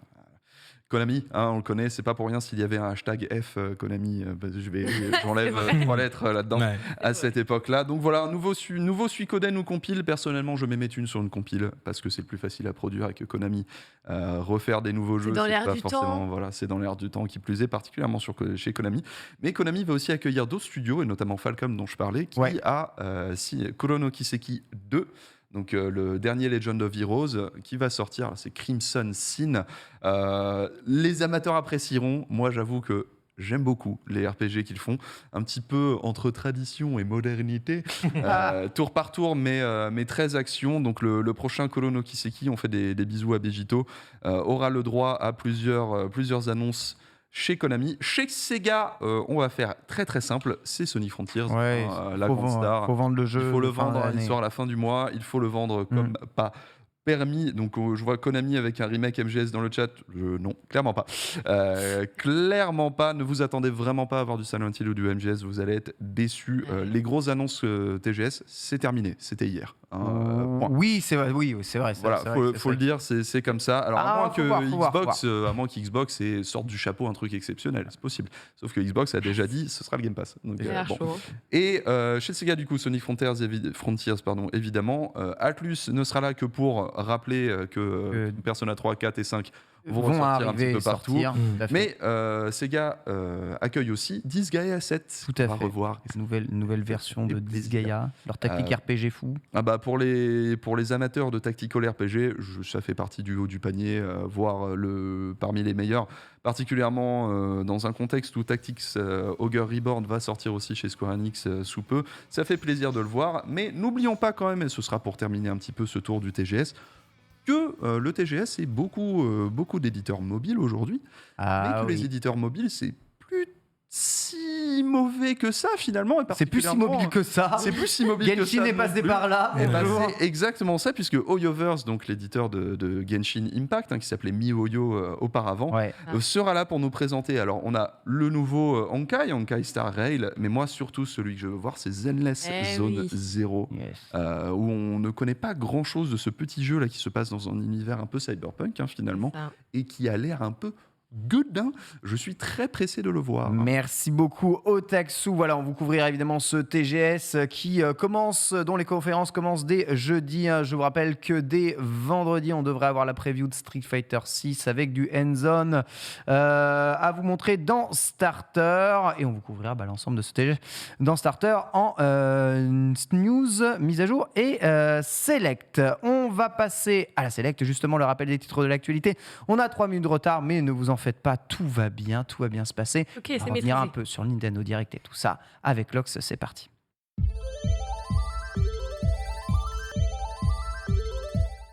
La Select du jour, Lox. J'ai pas chanté le mais jingle, le vrai frère quoi, la relève. Skipper a poussé la chansonnette. Ça fait plaisir. Alors on va commencer d'abord avec un rappel des titres, comme on vous le disait. Si vous n'êtes pas arrivé à l'heure, un petit peu à la même...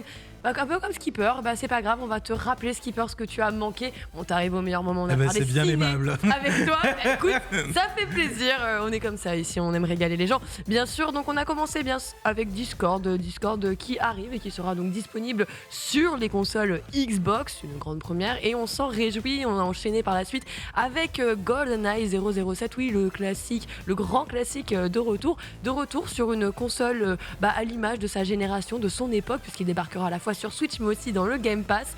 Petite information tout de même supplémentaire, il n'y aura pas de online. Voilà, vous avez peut-être raté l'info. Si vous n'avez pas le temps de le regarder, vous aurez peut-être le temps de regarder la dernière revue de presse du jour. On a parlé de Black Panther 2 qui malheureusement subit une loi, la chronologie du cinéma en France, et dit ne sortira peut-être pas dans les salles en France. On est un petit peu sad, on va vous forcer à aller peut-être souscrire à l'un des abonnements, mais tout de suite on va vous parler de l'un des abonnements qui aurait pu vous faire surprise au vu des annonces qu'il a fait hier soir. On va revenir très brièvement sur le Nintendo Direct. Vous le savez, il y a une autre émission qui s'appelle Les Amis Bro ici sur le stream et qui viendra dans le détail de chacune de ces annonces. Alors moi évidemment, vous vous en doutez, j'ai un ami Nintendo à côté de moi. J'adore Nintendo. Il adore Nintendo, il le porte d'ailleurs sur lui comme vous pouvez le constater. Si vous nous regardez, bien sûr, si vous nous écoutez, je vous fais de l'audio description actuellement. J'espère que vous avez l'occasion de suivre. En tout cas, je t'ai demandé, alors Ken, est-ce que ce Nintendo Direct t'a régalé? Là, j'ai été vulgaire et j'étais choquée. Et je t'ai dit, c'est pas très Nintendo. C'est plutôt très bof. Voilà, en étant poli. Je crois que dans la vraie vie, je t'ai dit pue la merde. Oui. Je confirme, j'étais là. Chier comme ça. Bon, j'étais en mode ok. Alors effectivement, peut-être un Nintendo Direct en deçà des attentes, puisqu'on le rappelle, il y avait énormément de rumeurs qui circulaient. On parlait d'un retour de Twilight Princess, on parlait d'une annonce de Wind Waker, et qu'est-ce qu'il y a eu? Pas ça. Déjà pour commencer. Le Metroid Prime qui était garanti selon tous les tweeters. Pour septembre, vous vous en faites pas, je sais, on l'a attendu toute l'année. Pour septembre, ce manquera pas, ce sera le TGS. Allez hop. Eh bien, ce sera peut-être pas sous le sapin. En tout cas, on a quand même eu des annonces, on vous rassure, bien évidemment. À commencer par... Allez, moi, ça m'a fait un peu sourire. Je sais que tu l'as appelé It Takes Two. It Takes Two arrive sur Switch le 4 novembre. It Takes Two, on le rappelle, le GOTY tout de même de Azulite Studio, qui fera donc irruption sur la Nintendo Switch, donc qui profitera très certainement donc des Joy-Con pour proposer son gameplay en coopération. On le rappelle, c'est tout de même la particularité du titre. On a quand même eu les premiers extraits de Pikmin 4 aussi. Bon, il n'y a pas eu de gameplay, donc évidemment... Le premier logo de Pikmin 4. Oui, premier extrait de « Oh, c'est officiel, il arrive et on vous le montrera ». On veut du gameplay, c'est vrai. En tout cas, ce qu'on sait surtout avec ce logo, c'est qu'il arrive bien pour 2023. Bonne chose. Une fois que c'est confirmé, officialisé, on prend l'info et ça régale tout de même. Du petit, alors ça c'est petit, hein, Kirby Return to Dreamland de Deluxe. Quelqu'un a une réaction? Est-ce que ça a suscité un peu d'envie chez vous? Pas le remaster de la version Wii. Voilà, ils ont oui, mais c'est avec une version sur une console différente. C'est que du recyclage, hein, on va pas se mentir. Ils ont rajouté plein de mini-jeux qu'il n'y avait pas sur la version Wii. Voilà, c'est cool. Mais bon, la version Wii, je crois, était déjà un remake d'une ancienne version. Retour de Kirby Samurai, par contre. Oui, c'est ça. Là, il y a gros tournoi. Jouable à 4 joueurs. Ah bah voilà, tu vois. Attention. Là, on sait que les tournois e-sport français vont être blindés. Bah écoute, on peut en parler tout de suite d'ailleurs si tu veux des tournois e-sport français ou pas. Il y a quand même une annonce aussi assez disparate là-dedans avec le retour de l'e-sport, le Splatfest, hein, qui sera rien d'autre qu'une compétition Splatoon, un vrai circuit, tout ça. Non, le Splatfest, c'est des festival. C'est des événements qu'il y a à peu près, je crois, tous les mois autour de Splatoon, où tu choisis une team. C'est pas qu'au Japon, il y a plein d'activités. Maintenant, c'est partout dans le monde. Et qu'est-ce qui a changé alors avec cette annonce? Parce que j'ai vu trop de gens heureux. J'étais en mode, moi, je le connaissais pas. Il y a 3 équipes maintenant au lieu de 2 dans les Splatfest de Splatoon 3. Et ce qui a changé, c'est que ça reste en mensuel. Ce qui a beaucoup changé, c'est qu'aujourd'hui, les gens, ils ont acheté en fait Splatoon. Donc maintenant, évidemment, t'en entends parler. C'est vrai que c'est plus populaire sur certains pays. Il y a toujours eu des Splatfest sur tous les Splatoon. Tous les week-ends, tu peux se retrouver jouer à Splatoon. Il y a plein de maps qui tournent, plein de défis particuliers à faire. Et à la fin, tu choisis ton équipe et ceux qui ont rempli les meilleurs défis sur les trucs montent un peu plus haut des étoiles, tu vois. Ah ouais. Et ont des récompenses. Ouais. Bon, petit investissement, voilà, e-sport en plus tout de même du côté de chez Nintendo, c'est assez rare pour être relevé. Ouais, je sais, on utilise des mots voilà, quoi, pour essayer d'en mettre plein les yeux, bien sûr. On fait partie des médias. Il y a eu une autre annonce, c'est peut-être une petite annonce qui m'a fait quand même plaisir de mon côté. Octopath Traveler. Octopath Traveler, c'est dur à dire. Ouais, j'ai bugué là. Je vais Octopath Traveler. Nouveau jeu, en effet. Tout à fait. Qui arrivera lui donc le 24 février et qui a mis un petit peu en avant certaines informations, dont le fait d'avoir 8 personnages qui seront disponibles et qui, évidemment, n'ont fait que de ravir les joueurs. Et en parlant de joueurs ravis, évidemment, on a eu un petit peu de Zelda, peut-être pas celui. Bon, voilà. The Legend of Zelda, Tears of Kingdom. On comprend pourquoi ils n'ont pas diffusé au Royaume-Uni, quoi. Tu vois, Tears of Kingdom, c'était pas le bon moment, effectivement. Ça tombe pas c'est très vrai, bien. Ça. Oui. Alors en fait, ils ont pas fait de Nintendo Direct version anglaise et ils ont mis une diffusion en gros après la conférence. C'était quoi, 1h30, 2 heures après la diffusion du Nintendo Direct pour les Anglais, mais pas de diffusion UK en tout cas prévue. Effectivement, quand tu vois Tears of Kingdom avec la concordance à la chronologie des temps là, comme la chronologie du cinéma, ça va marcher dans le jeu vidéo. Non, c'est assez compliqué effectivement. On a une date là aussi, le 12 mai 2023. Voilà, du gameplay, ça fait plaisir. Tu l'attends ? Bah oui, je l'attends énormément, mais après ce trailer est bien parce qu'on a une date qui sera sûrement pas la bonne de révéler et qu'on a le nom du jeu, mais en termes de contenu, à part l'aile volante dont on se doutait qu'on allait avoir accès, puisque une grande partie du jeu se passe sur des îles célestes, va bien falloir se déplacer d'une île à l'autre. Voilà, franchement, rien de nouveau par rapport au trailer d'avant, juste le nom, c'est très cool. Tears of the Kingdom, voilà, ce sera le nouveau Zelda. On va enfin pouvoir arrêter de dire Breath of the Wild 2. Ça fait plaisir. Ça sort en mai.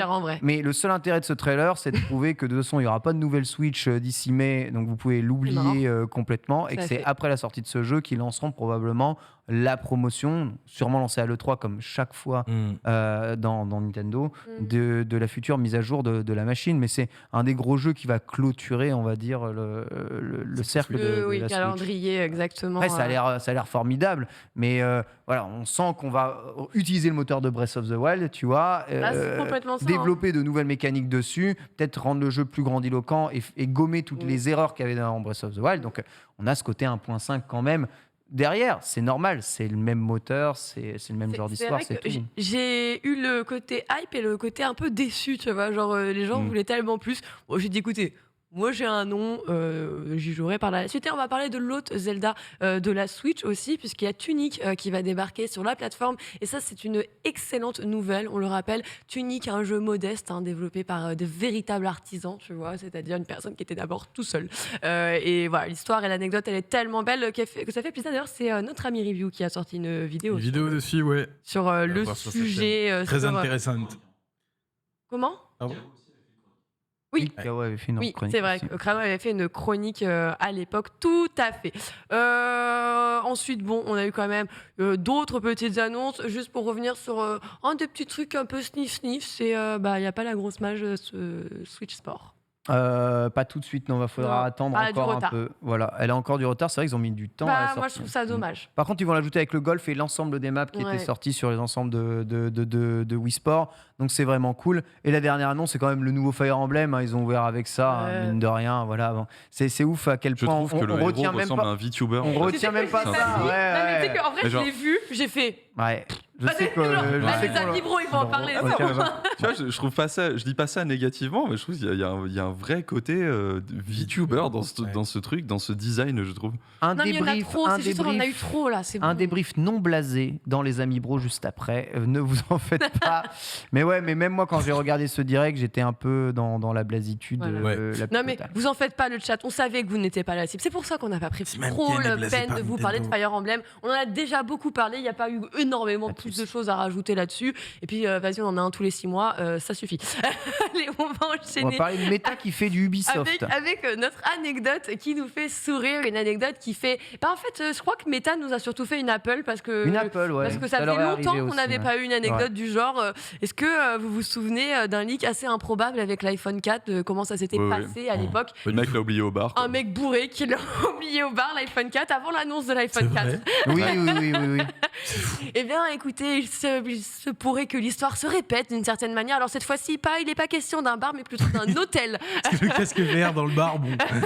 Non, cette fois-ci, il est question d'un hôtel, puisque oui, écoutez, le prochain casque Meta Pro, casque Pro, on le rappelle, il a actuellement le nom de code projet Cambria, qui donc sera révélé officiellement le 11 octobre prochain. Et bien, écoutez, a été leaké, a été révélé. Là, une personne a donc Vas-y, publié montre-moi et des partagé les photos le 12 septembre. Plusieurs photos mises en ligne avec Waouh. une vidéo, comme vous Ah pouvez le voir ouais. actuellement. Et regardez le premier truc qui marque quand même. Et oh, il n'y a plus le serre-tête au-dessus, là. On n'a plus le serrant autour du crâne, là. Cette fois-ci, c'est plus un casque le mec, il monte bandeau. Tout, c'est Bien évidemment qu'il l'a montré. Il a trouvé le casque qui va être annoncé par Meta. Alors après, donc, fais gaffe, parce que ça se trouve, l'arceau, tu le clipses après, tu vois. Donc, non. Là, crois c'est. On avait déjà vu des petits brevets crois quand que- ils Ah oui, avaient en été vrai. déposés à l'époque. Il se tient sur le front. Tout Là. à fait. Ouais. Il se tient comme ça, en fait. C'est sur leur le front. dédicace En fait, à nos ils ont fait calviciers. une meilleure répartition Une du bonne poids. nouvelle. Ce qui est toujours été. Pardon, Ah non. j'ai pas entendu. Je disais dédicace à nos calviciers, c'est une bonne nouvelle. Oui, c'est vrai. J'avoue. Ça valait le coup Attention, de vu- répéter ça. Vu visiblement le prix du casque, ça s'adressera pas à un C'est public ça. très jeune, à mon avis. Ça va être plutôt un public.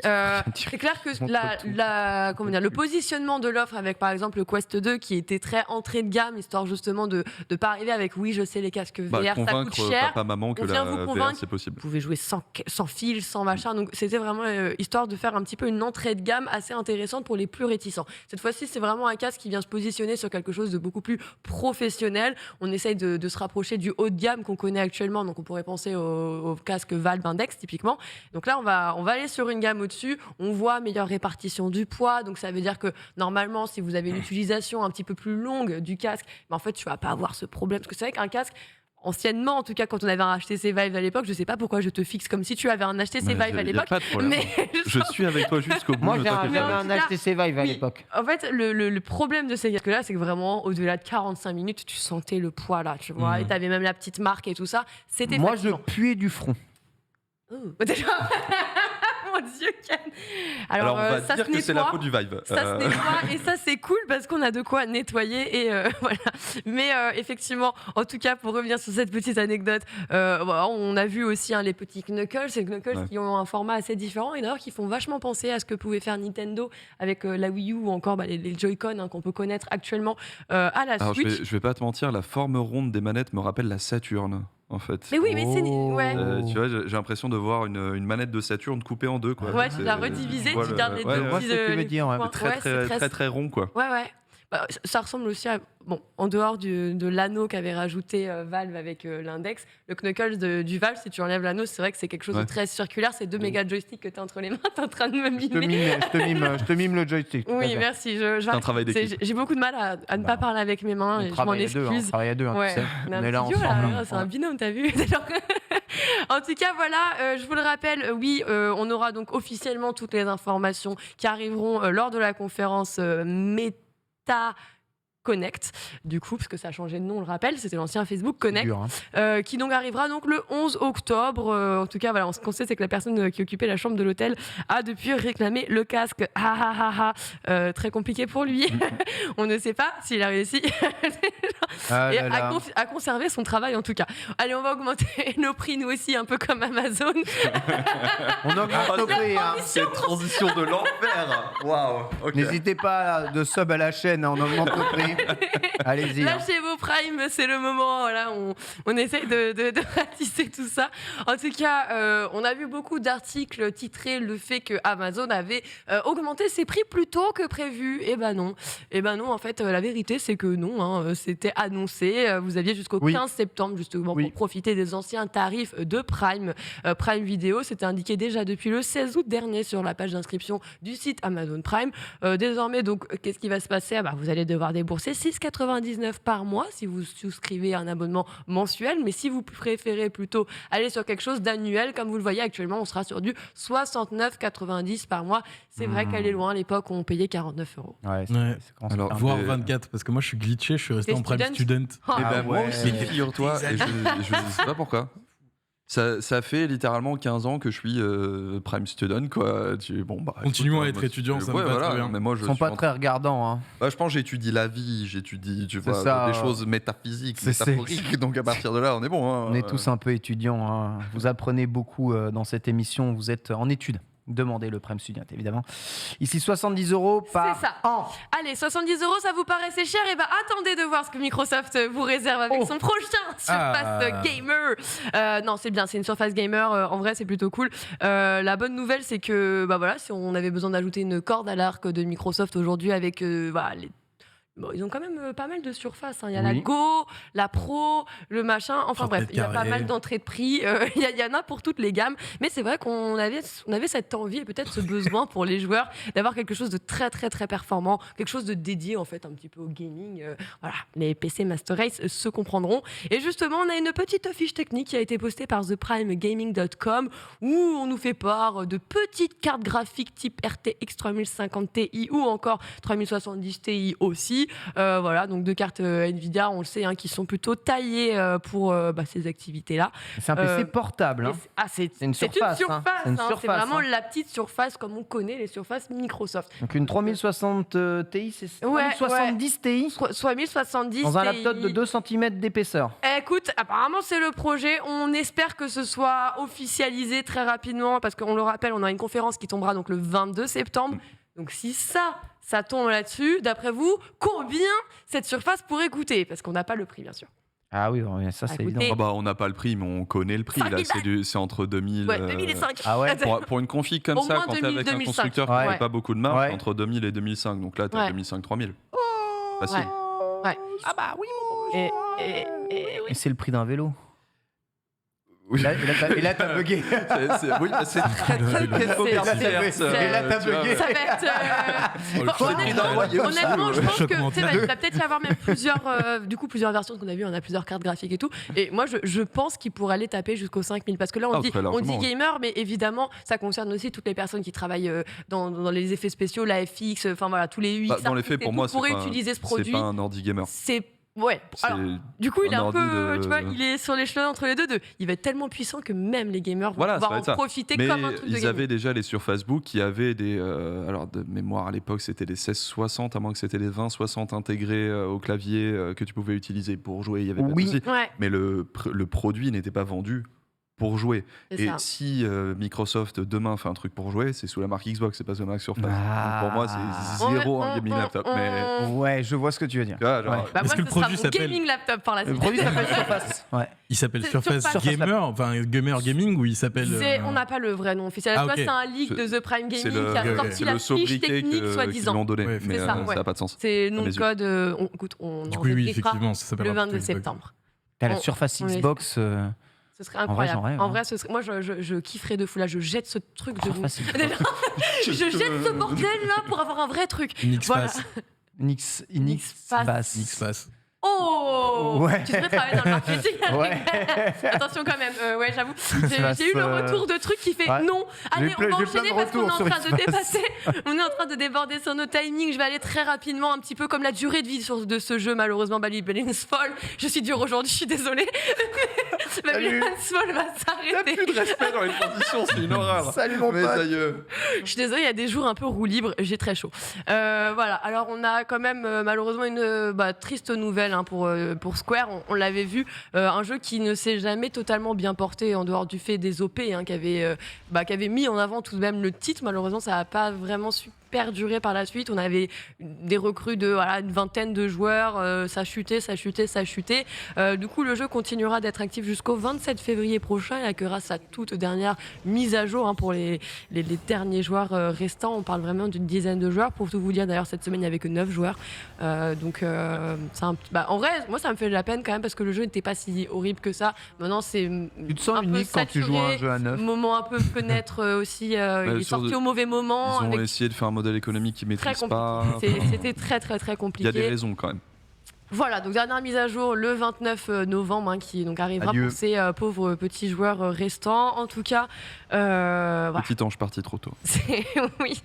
Babylon's Fall, c'était un peu C'était dans destiné le nom, quoi. malheureusement. Voilà. C'est terrible, mais on dirait que c'était prophétique d'une certaine façon. De fou. Allez, on va se terminer avec deux petites actus. La première, elle va être très rapide. J'espère que vous aimez la musique et que surtout vous avez kiffé Elden Ring, puisque vous risquez de l'élever au rang de GOTY pour cette année 2022. Encore ces histoires. Depuis justement Toujours le ces 9 débats. septembre. On l'a déjà Allez, oublié, on va le pas jeu. rappeler de 15 millions, machin. Allez, c'est bon, on sait combien il s'est vendu, on sait combien les gens ils ont kiffé, on est ravis pour les Splatoon Souls. 3, Et le on GOTY. espère que les joueurs Souls resteront après Elden Ring, bien sûr.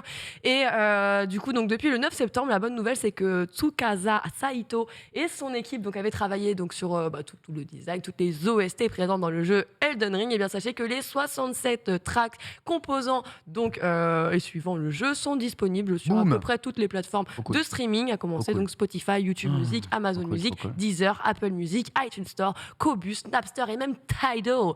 Voilà, la plateforme peux de plus. Jay-Z. Tidal existe encore. Tidal existe encore. Ouais. Ouais, ça Tidal existe. existe Non, mais encore. alors tu t'en veux une bonne, c'est que Tidal existe encore. Tidal marche très bien et fonctionne très bien. Et Tidal est l'une des plateformes qui rémunère le mieux ses artistes. C'est vrai. Et là, tu as aussi sur Qobuz, ça en sort pas mal, avec tous les sons en lossless, ultra, Oui, ouais. ultra qualité, ultra HD des sons. Donc Écoutez, là, la si musique tu veux en te 8D. faire plaisir d'un point de vue audiophile sur l'OST d'Elden Ring, tu peux. Et on se C'est termine très avec bonne- GTA 5. Allez, on se termine avec des images. Oui, c'est du contemplatif, effectivement. Désolé si vous nous écoutez. On vous embrasse et merci d'être là quand même, bien sûr.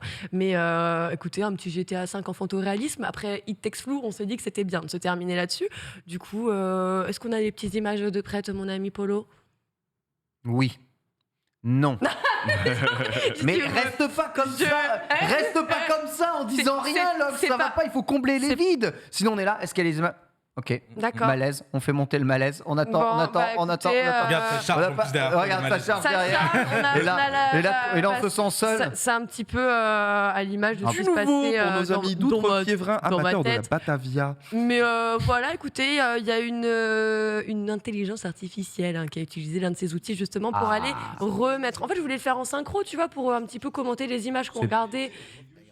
Ouais, en Ouais, fait, c'est ce que j'allais dire, c'est hyper il a dégradé. regardé- Le player est c'est ça. immonde, Il a j'attendais. regardé la vidéo, il a dit Il a ça, c'est fait- censé être mais photoréaliste. ça, En c'est fait, censé- c'est trop moche. Non, mais je crois que c'est le player qui a dû le merder parce que moi je l'ai Ouais, vu, ouais, c'était c'est pas haché. du tout comme ça en fait. C'est pas censé être un jeu PS3 En plus, qu'on voit ce que j'aimais bien, c'est qu'il faisait un petit peu le comparo. Il te remontrait comment justement le photoréalisme avec l'intelligence artificielle avait recalculé pour justement réadapter le code de la route. et retravailler tout ça de manière vidéo de un peu dashcam. plus. Ah, je suis désolée, j'aurais dû te mettre. Tu fais pause, là, tu mets réponse A. Le lien Reddit sur Reddit, c'était très propre. Je m'en excuse, mon ami Polo.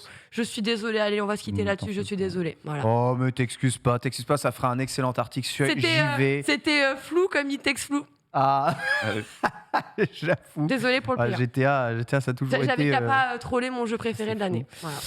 C'est ça, un peu old, mais oui, on s'inspire évidemment du récap, la meilleure émission de le stream tous les jours. On va s'enchaîner avec le dossier du jour, c'est un récapitulatif du State of Play d'hier qui avait plein d'annonces. C'est parti.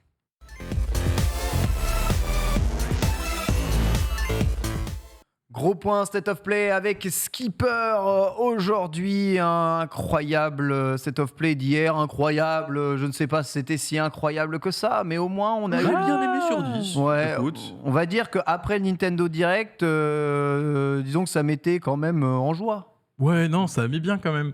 Il y a Twitter a un petit peu explosé. Je crois que c'est Joël qui avait tweeté le State of Play va être bof et tout le monde l'a repris au fur et à mesure des annonces. Donc il y avait quand même une belle surprise. On s'attendait à pas grand-chose. Il y a eu pas mal de trucs finalement. On a commencé par Tekken 8. On a commencé avec évidemment Tekken. avec Tekken 8. Ça, c'est de l'ouverture. Quelle quand même, hein. annonce!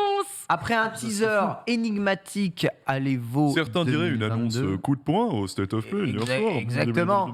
On nous montre avec Tekken 8. Alors, on doit bien avouer qu'au début, lorsqu'on voit ces robots, ces Tatsumaki partout, on sait pas trop. Puis là, on aperçoit deux personnages. Et on dit c'est eux. Évidemment, Jin et Kazuya, magnifiquement designés avec C'est beau, la hein. pluie qui perle sur leur visage comme si, eh bien, ça ne C'est leur beau. faisait absolument rien. Ils ont des textures sur les pectorales. Et là, du gameplay incroyable. Et là, c'est Tekken 7, c'est fou.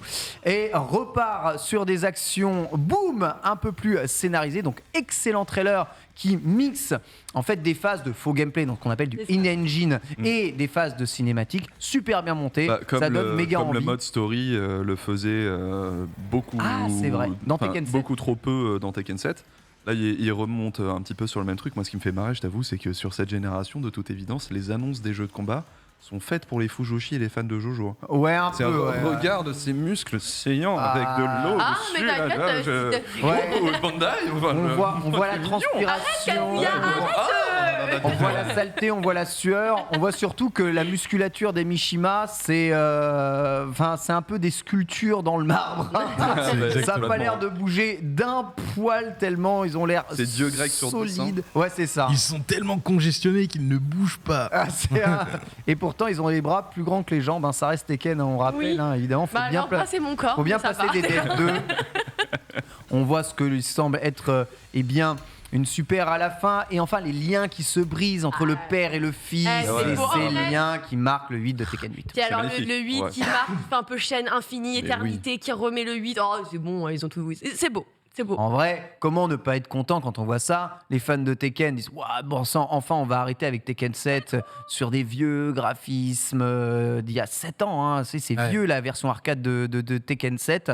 On sent qu'on repasse date, hein. maintenant Plus à la que, nouvelle génération. Maintenant, évidemment, ce trailer ne montre pas vraiment ce qu'il va être décidé pour ce Tekken. On voit un Jin et un Kazuya très classiques dans Ouais. leur costume d'origine de base. Avec le stage qui est aussi très classique Avec pour un le Tekken en vérité. Tâche hein, très classique hein. évidemment d'un Tekken.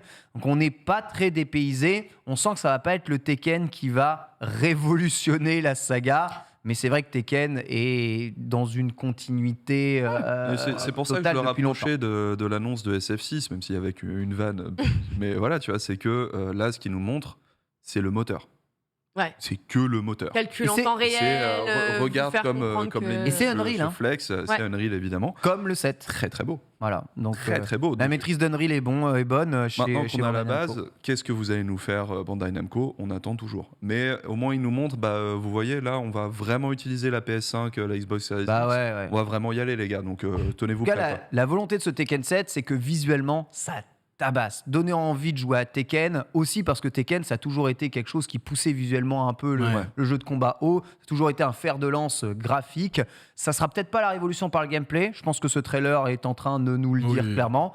Est-ce que les joueurs de Tekken veulent une révolution de gameplay comme les joueurs de Street à chaque fois? Je pense pas. Ouais. Voilà. Accessoirement, ça pourrait être super bon pour récupérer très facilement un nombre incroyable de personnages dès le début du jeu. Ouais. Parce que du coup, s'ils ont juste à updater un petit peu plus les modèles, garder les structures de combo et tout. 100% les animes récupérés.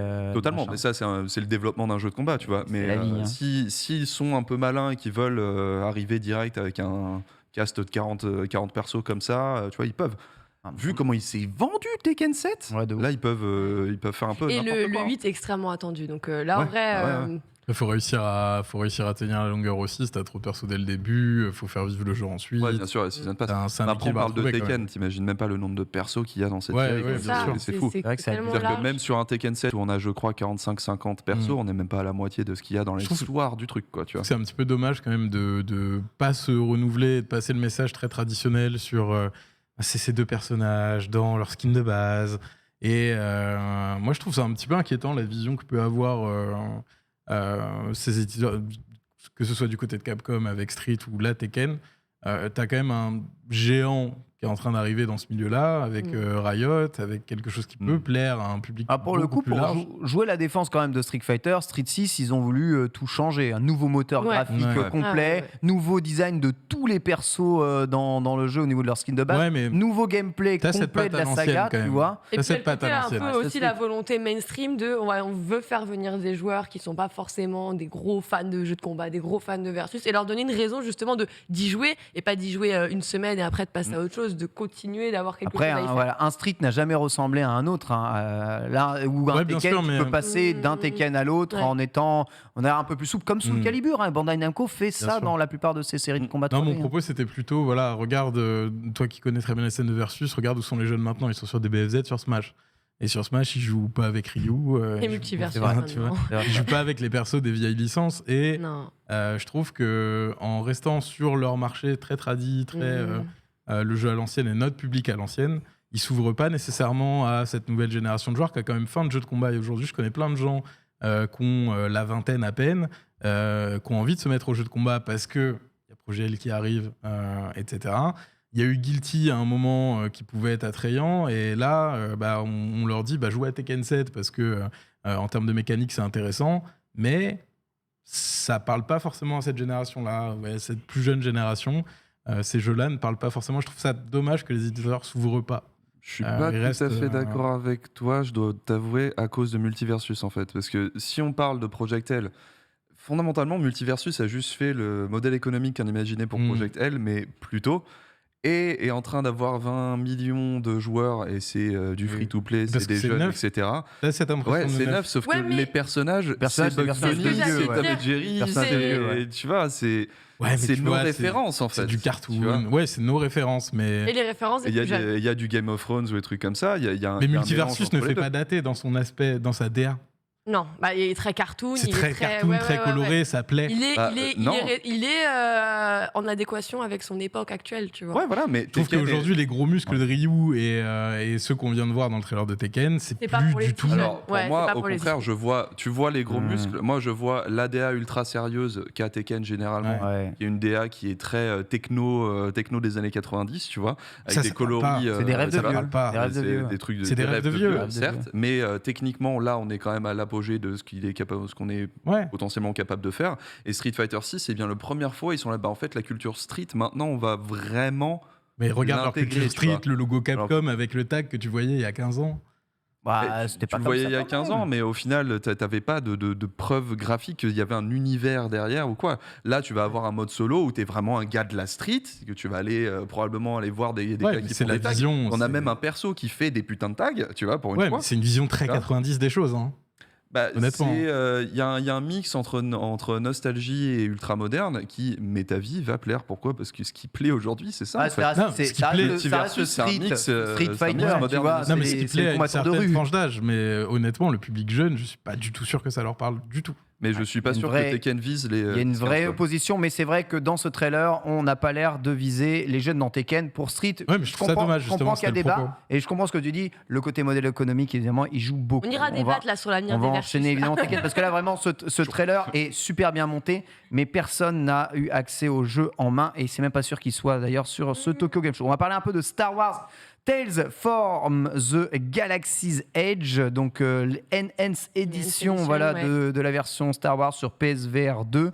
Étant donné que Lox, tu es la seule à connaître le PSVR 2, ce Star Wars a-t-il un intérêt quelconque ?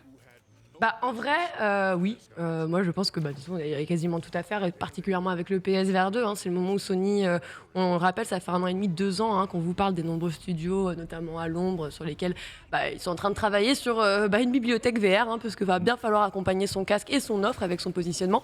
Donc oui, c'est cool. Le seul truc qu'on espère et qu'on souhaite tous en tant que joueurs VR, s'il vous plaît, pas de cinématique sur des écrans en mode petit écran, parce que je vous jure que ça nous gâche tellement le jeu. Faites-nous quelque chose de bien. Voilà, c'est tout. Voilà, donc ça c'était parmi les annonces. Et d'ailleurs, ces couloirs, et on peut leur reconnaître ces state of play, même s'ils parlent d'un petit jeu qui n'est pas forcément, à mon avis, le plus intéressant du monde. À chaque fois, les trailers, je les trouve vachement bien intégrés, bien rythmés, etc. Et au moins, visuellement, tu peux le regarder sur ta télévision, t'as pas mal aux yeux, quoi. Ça, c'est vraiment cool. Demeo est sorti après, donc c'est un jeu de plateau, Dungeons & Dragons. On l'avait déjà vu. Voilà, déjà vu, première très personne. Très bien, mais vous savez déjà. Pareil sur PSVR. Bref, c'est du déjà vu. Et on a enchaîné avec Yakuza. Alors aujourd'hui, Like a Dragon, Ryuga Gotoku, évidemment. Ishin. Alors Ishin, c'est déjà un jeu qui était sorti il y a pas mal d'époques, qui prend les protagonistes de Yakuza et les plonge dans le Japon du 19e siècle. Et là, c'est donc la version, comment ils appellent ça, remake. Comment on les appelle les versions remake d'ailleurs de Yakuza? Kiwami, voilà, exactement. Des jeux. Donc on utilise les moteurs des Kiwami. Pas vraiment, parce que là en fait c'est le jeu qui est sorti au début de l'ère PS4. C'est pas le PS3. C'est le Ishin de PS4. Donc c'est pas vraiment un Kiwami, c'est juste une sortie occidentale de jeu là, avec potentiellement un petit peu plus sur la PS5. Excuse-moi, j'avais complètement oublié qu'il était déjà sorti ce jeu. Merci au Taksu de me corriger. PS4 Ishin. Donc rien de nouveau sous le soleil en vrai. Il y a une version PS3 qui est un peu dans le même truc, et j'ai oublié le nom du truc, mais là c'est la version Ishin, donc qui n'était sortie que au Japon. C'est la première fois qu'il sera exporté dans cette version-là sur le territoire occidental. Donc c'est le remaster du remake. C'est même pas une sortie occidentale à mes yeux, tu vois, avec une compatibilité PS5. Ils n'ont pas annoncé s'il y avait quelque chose de graphiquement plus sur la version PS5 là, voilà quoi, tu vois. C'est pas Unreal Engine 5, donc je pense que c'est le 4, c'est Unreal 4, donc je pense que ça doit être la même. En tout cas, ça fait toujours plaisir. Et Assassin, c'était un super bon très jeu. Content qu'il soit localisé. Je voulais grave y jouer, donc je suis très toujours une fois cinématique, très fort. Vous savez que c'est sur PlayStation qu'on fait le plus la pub de Hogwarts Legacy. On a un nouveau trailer scénaristique d'Hogwarts Legacy.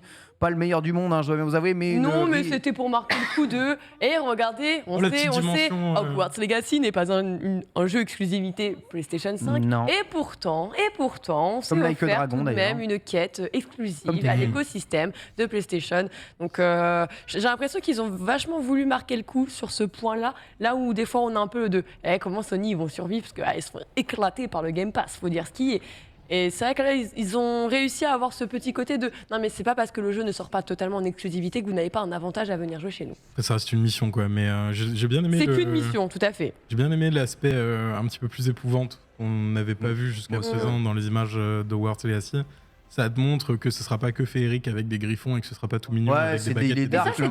C'est déjà ce qu'ils nous ont dit. Attention, ton aventure, c'est toi qui vas la faire. Tu peux être appelé par les forces du mal. C'est bien qu'il l'illustre justement. Et j'ai trouvé cette dimension très cool parce qu'on l'avait pas vu du tout jusqu'à présent. Et même si c'est petit, c'est un petit trailer d'à peine 1 minute, je trouve ça cool qu'il y ait ce rappel-là avec des images. Chose absolument incroyable, la date a été redonnée pour la 2e fois et c'est la même de Hogwarts Legacy. Alors là, on n'y croit toujours pas ça, de mon côté. Pour moi, c'est le truc le plus impressionnant. C'est ce qui me fait croire à la magie. Avec la même date qu'avant, c'est la première fois que ça arrive. C'est vraiment incroyable. En tout cas, c'est On bien verra le 10 ça. février 2023, évidemment.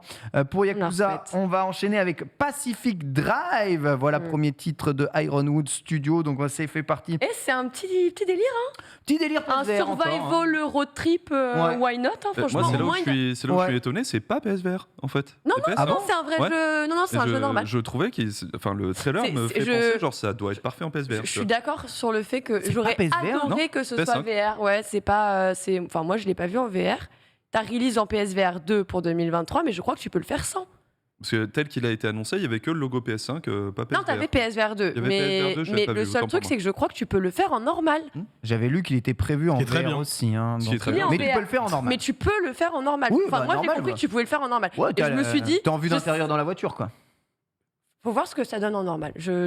Faudrait que je le voie. Faudrait que je le voie vraiment en écran fixe. Parce que oui, clairement, tu vois, c'est un jeu VR. Tu fais OK, PSVR De 2, ouf. 2023, machin, OK. Non, mais, Mais- j'ai dû méfu. Non, mais peut-être que tu as vu justement, ils ont dit la version console et tu Ah, as ça doit logué être- là-dessus en ouais. pensant sur le fait qu'ils aient mis en avant le fait que tu n'étais pas obligé d'avoir le VR. Parce que ça on dirait vraiment un jeu VR, tu vois. Mais c'est oui, C'est un oui, jeu VR, oui, ok, ouais. ok. Et c'est là où c'est rassurant du coup. C'est là. C'est un Moi, jeu de survie de voiture. Je sais pas En vous, mais road moi, trip, ça m'a fait survival. penser à du Telltales, mais, Ouais. mais version VR en fait, quoi. Ouais. Comment il s'appelle le truc avec les zombies là Walking Dead. Walking Dead, voilà. Ouais. Mais version un peu VR, tu vois. C'est vrai qu'il y a un délire tel dans la direction artistique. Ouais, la DA, ouais. C'est marrant parce que j'ai vu le trailer ce matin et j'arrivais pas à mettre le doigt sur mais à quoi ça ressemble. Et c'est vrai qu'il y a un peu de tel dedans. T'as raison.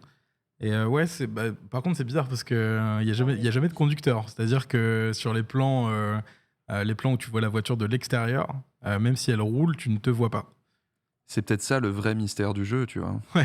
Peut-être que Vous n'existez pas. tu es un fantôme. On va vérifier l'information Ouais, si le parce jeu que est prévu là, sur on le est tous PSVR ou pas. Parce que moi, je l'ai lu VR par plein d'articles. Ouais. Mais comme en ce moment, on a vu que sur les articles, c'était un peu compliqué. C'est vrai. Alors, on va aller croiser les sources. Parce Et que la là, DA est par très contre, si jolie, en c'est tout cas. pas en C'est vrai. VR, là, C'est un je peu me chelou. mange ta réaction d'hier, en fait. Là, c'est moi qui l'a fait tout de suite. C'est. Bah, écoute, continuez, je vais sur le site Mais officiel. sur le PlayStation voilà. blog directement, hop, hop, Alors, hop. est-ce que c'est une exclusivité du coup PlayStation PlayStation le jeu 5 et PC en 2023. Voilà, d'accord. Il parle pas de PSVR. Ah, il part pas de PSVR. Donc ça se trouve, il n'y a pas de Pas de PSVR, en PSVR. tout cas prévu là-dedans. On va continuer, si vous le voulez bien, car il reste 10 minutes d'émission avec un petit point aperçu sur les offres de fidélité PlayStation Star, donc un programme qu'ils mettent en place gratuit pour récompenser les joueurs avec des objets virtuels. Voilà, c'est... Une petite étoile. Je pense que tu gagnes des petites étoiles en débloquant des trophées ou je sais pas quoi. Ça te permet Bah, peut-être de c'était débloquer en des bêta, on l'a vu icônes, un des petit machins. peu, ils ont déjà confirmé que c'était pas des NFT, donc bon, ok. C'est Cool. pas des NFT, Voilà. très bien. Mais ça y ressemble. C'est des petits objets en 3D. Ce sont des petits ajouts sympathiques pour l'écosystème PlayStation. Ça n'a pas retenu non plus énormément l'attention. Non. Et ensuite, on a enchaîné avec un couloir de 4 jeux plutôt cool. On commence par Sin Duality.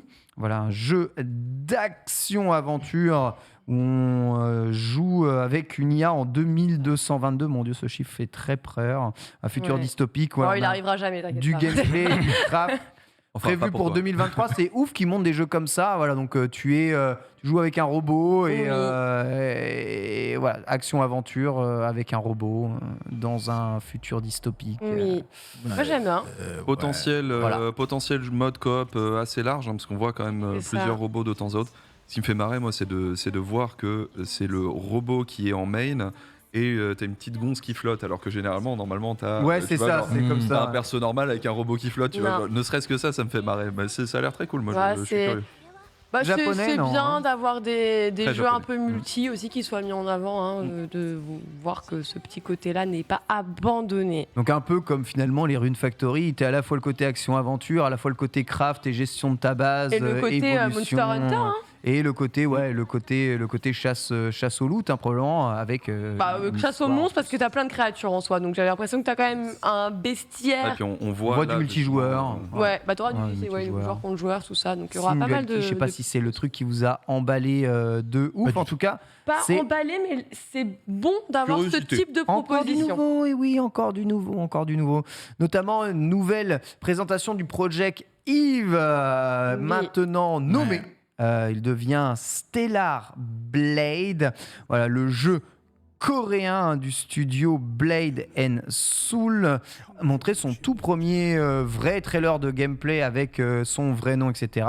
Pareil, release 2023, donc là on est dans un couloir 2023, 2023, 2024, c'est-à-dire qu'on n'a aucune idée de la date de sortie des jeux et que de toute façon ce sera repoussé avant même de le savoir, mais au moins on voit les jeux, on voit des nouvelles licences, ça plaît pas, on s'en fout, on sent que ça respire le frais PlayStation. Voilà, et ça fait du bien. Ce jeu il est vraiment 100% coréen et d'ailleurs ça parler en coréen si vous avez suivi la version japonaise d'ailleurs du State of Play, ce qui est surprenant tout de suite, et ça signe peut-être une première arrivée du jeu vidéo coréen AAA sur console. Faut suivre ces développeurs-là, parce que sur les 2-3 dernières années, ils n'arrêtent pas de faire des bons titres et des trucs qui mettent des claques.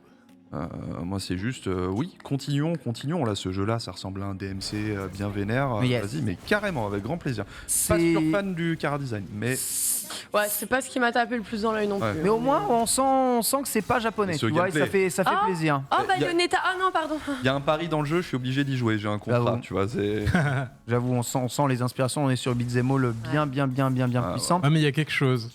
Et c'est édité par PlayStation, il faut le savoir. Donc Sony qui édite le jeu, donc il y a aussi, il regarde.